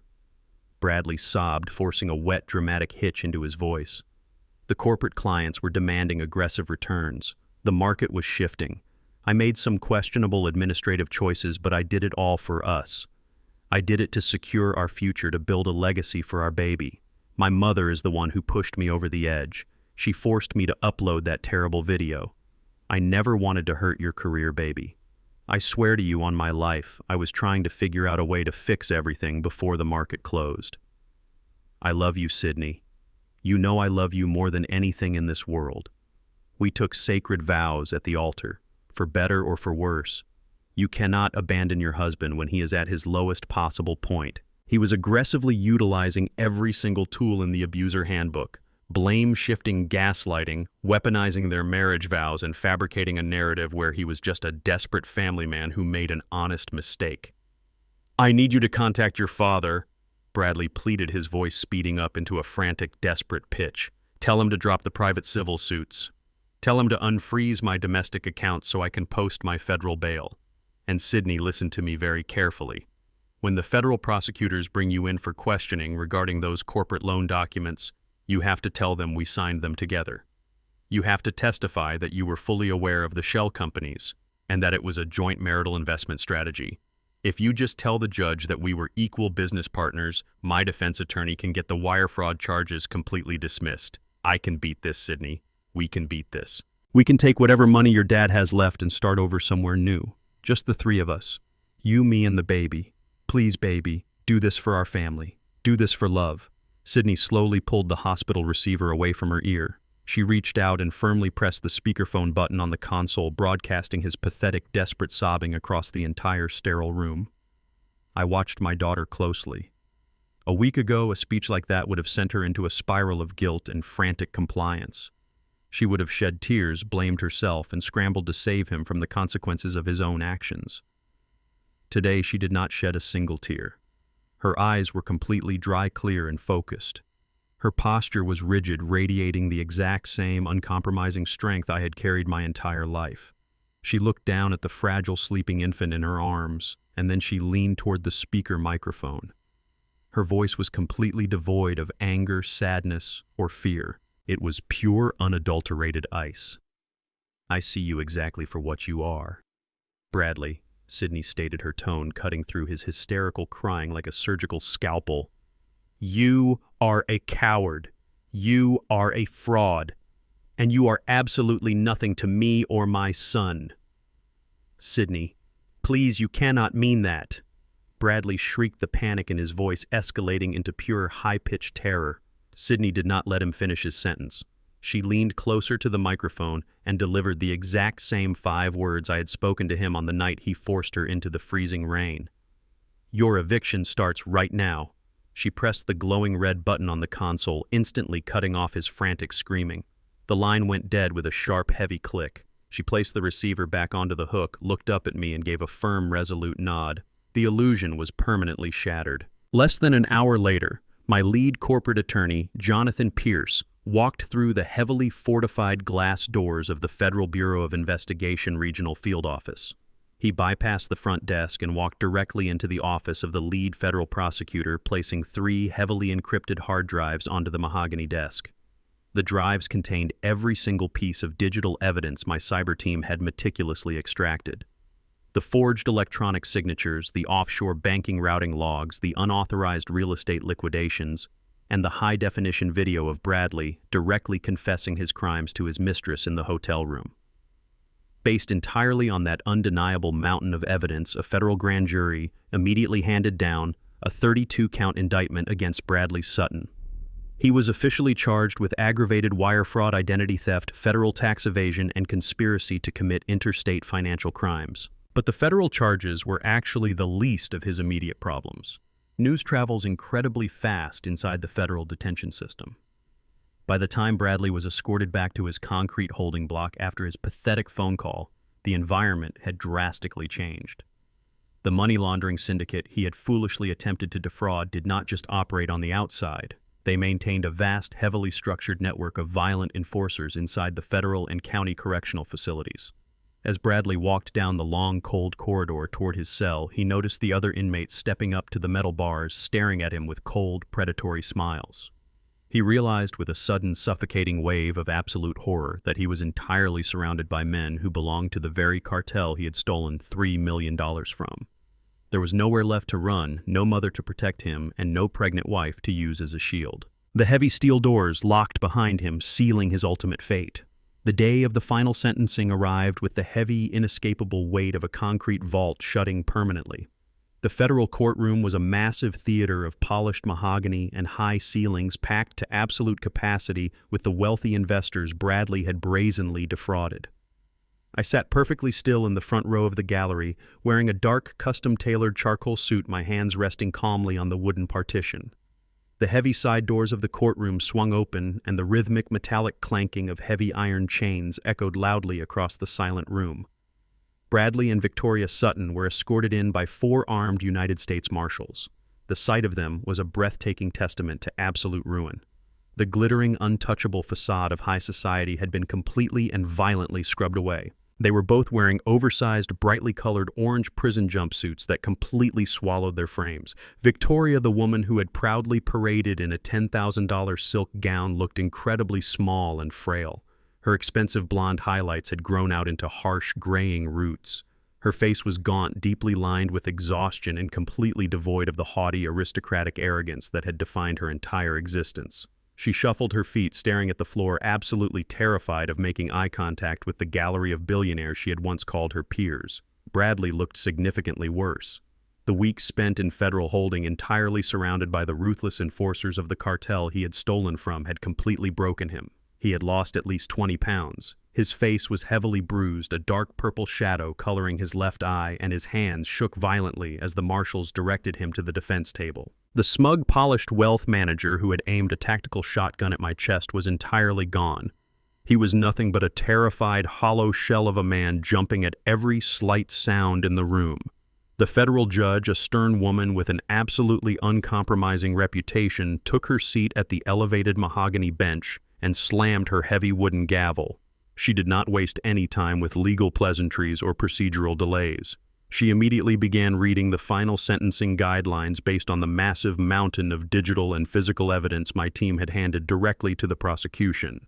She listed the federal charges one by one, her voice echoing sharply through the courtroom microphones. Aggravated wire fraud, interstate financial conspiracy, identity theft, federal tax evasion, and for Victoria, the attempted kidnapping of a minor on federal property. With every single charge, the judge read the mandatory minimums: 10 years, 15 years, 20 years. The numbers stacked up with merciless mathematical precision. The prosecutor recommended a combined sentence that essentially guaranteed neither of them would ever breathe free air again. When the judge announced that the prosecution was seeking a comprehensive 40-year sentence for Bradley without the possibility of early parole, his legs completely gave out beneath him. He collapsed heavily into his wooden chair, letting out a sharp, breathless gasp as if all the oxygen had been instantly sucked out of the courtroom. The terrifying reality of spending the next 4 decades locked inside a maximum security federal penitentiary, constantly hunted by cartel members who wanted his blood, finally crashed into his brain. The smooth-talking financial manager who believed he could outsmart the world was entirely dead. His public defender tried to gently pull him back upright, but Bradley violently shoved the lawyer away. He ignored the strict courtroom protocols. He ignored the armed marshals stepping forward to restrain him. He turned his bruised, terrified face completely away from the judge and looked directly at me sitting in the front row. The heavy iron chains rattled loudly as Bradley threw himself out of his chair and dropped forcefully onto his knees right in the middle of the federal courtroom. The entire gallery gasped in collective shock. Victoria began to weep loudly from her seat, burying her face in her shackled hands, her aristocratic pride utterly decimated. Mr. Hayes Bradley screamed, his voice cracking hysterically as tears streamed down his battered face. "Please, I am begging you. You have to stop this. You are a billionaire. You own the people in this city. You can buy the cartel off. You can pay the restitution. You can make these federal charges disappear. I will do anything you want. I will sign over every cent I ever make for the rest of my life. I will be your servant." Please, Alton, think about Sydney. Think about the baby. He needs his father. You cannot let them send me to that prison. They are going to kill me in there. The federal judge banged her gavel aggressively, shouting for the marshals to secure the defendant, but I held up a single authoritative hand. The sheer weight of my presence in that room, the absolute power of the invisible empire I commanded, caused the marshals to hesitate for just a fraction of a second. The courtroom fell into a dead, suffocating silence. The angry investors, the court reporters, and the armed guards all stopped to watch. The only sound was Bradley pathetic, ragged sobbing as he knelt on the hard wooden floor, his chained hands clasped together in a desperate, humiliating prayer. I stood up slowly from the wooden bench. I calmly buttoned my suit jacket, looking down at the broken, miserable creature groveling at my feet. I felt absolutely no pity, no mercy, and no hesitation. He had used my daughter love as a weapon, and now he was trying to use his own child as a bargaining chip to escape the consequences of his profound malice. My voice was deep, resonant, and cold enough to freeze the air in the room. You forced my 7-month pregnant daughter to kneel in the freezing rain over a piece of silk. I stated the words echoing with lethal, uncompromising finality across the packed gallery. You locked her outside and watched her suffer just to prove your own pathetic superiority. You thought you held all the power because you were looking down at a vulnerable woman. So you stay right there on your knees, Bradley, and you enjoy the relentless, freezing rain of the law. I turned my back on him and sat down, completely dismissing his existence. The judge instantly signaled the marshals. They grabbed Bradley aggressively by his shoulders, hauling him off the floor as he screamed and thrashed. They dragged him and his weeping mother out of the courtroom, their frantic cries echoing down the heavy marble halls toward their permanent ruin. The heavy wooden gavel slammed down against the mahogany-sounding block. The sharp crack echoed through the massive courtroom like a gunshot, signaling the absolute and irreversible end of the Sutton family.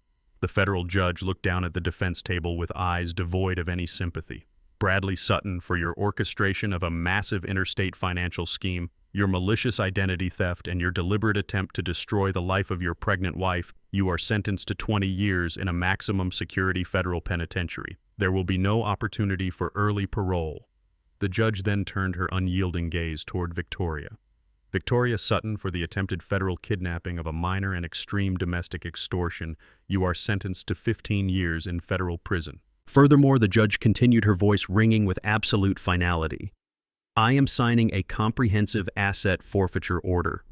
Every single domestic and offshore bank account, every luxury vehicle, every piece of designer jewelry, and every liquid asset associated with your names is hereby seized by the federal government to pay full restitution to your victims.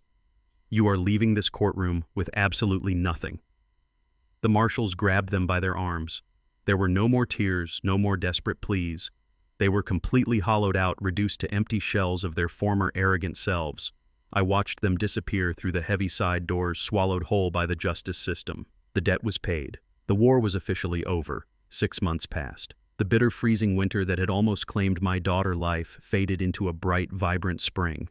The darkness of that terrible night was completely washed away by the warm, healing sunlight. I stood under the clear blue sky, breathing in the fresh air, watching the most beautiful sight my eyes had ever witnessed. Sydney was standing a few feet away from me on a lush, meticulously manicured expanse of bright green grass. She looked absolutely radiant. The pale, terrified, and exhausted woman from the hospital recovery room was entirely gone. In her place stood a powerful, confident, and fiercely independent mother. Her career had not only been fully restored, but it had skyrocketed. Once my cybersecurity team provided the federal evidence proving the deepfake video was a malicious fabrication, the architectural firm had practically begged her to return, offering a massive promotion and a senior partnership to avoid a catastrophic defamation lawsuit.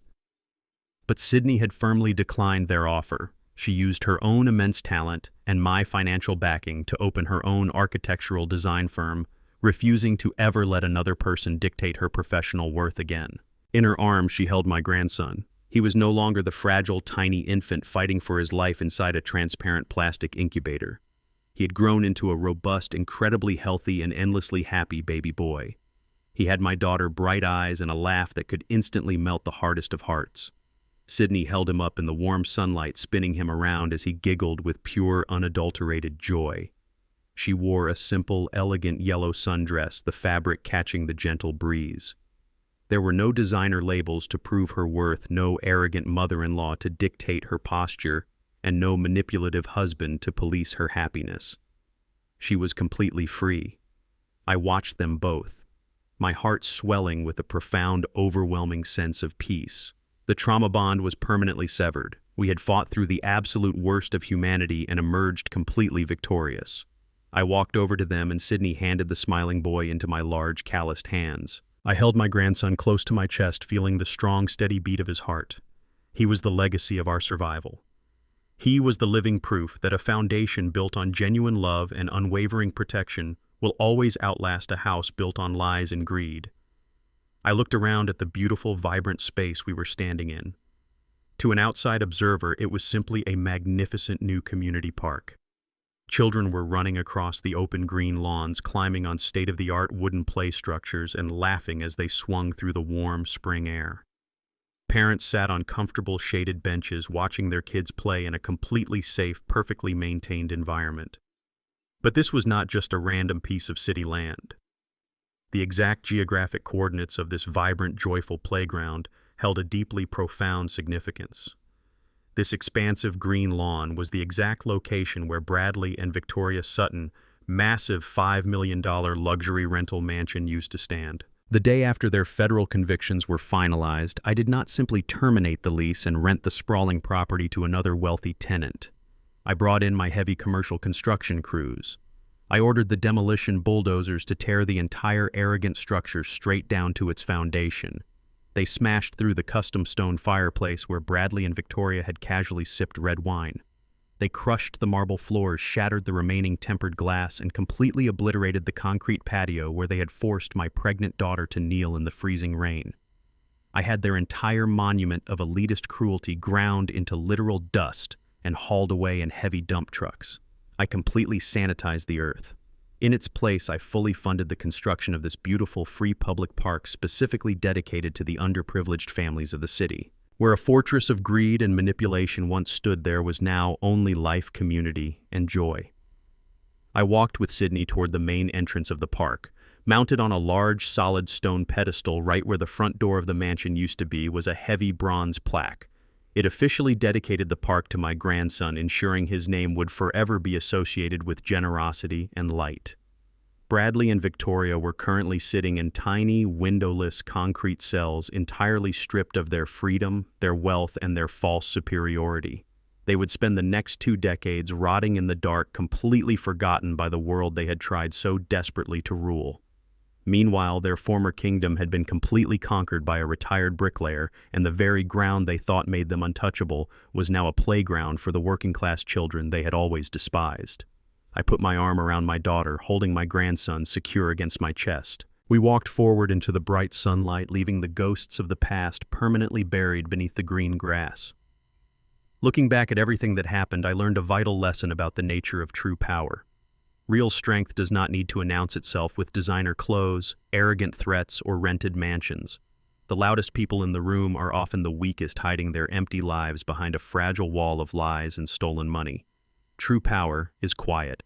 It is built through decades of hard work, patience, and the unwavering dedication to protect the people you love. Never let anyone dictate your worth based on the clothes you wear or the job you do, because the most unassuming people often hold the keys to the kingdom. If you enjoyed this story of ultimate justice, please hit the like button, subscribe to the channel, and let me know your thoughts in the comments below.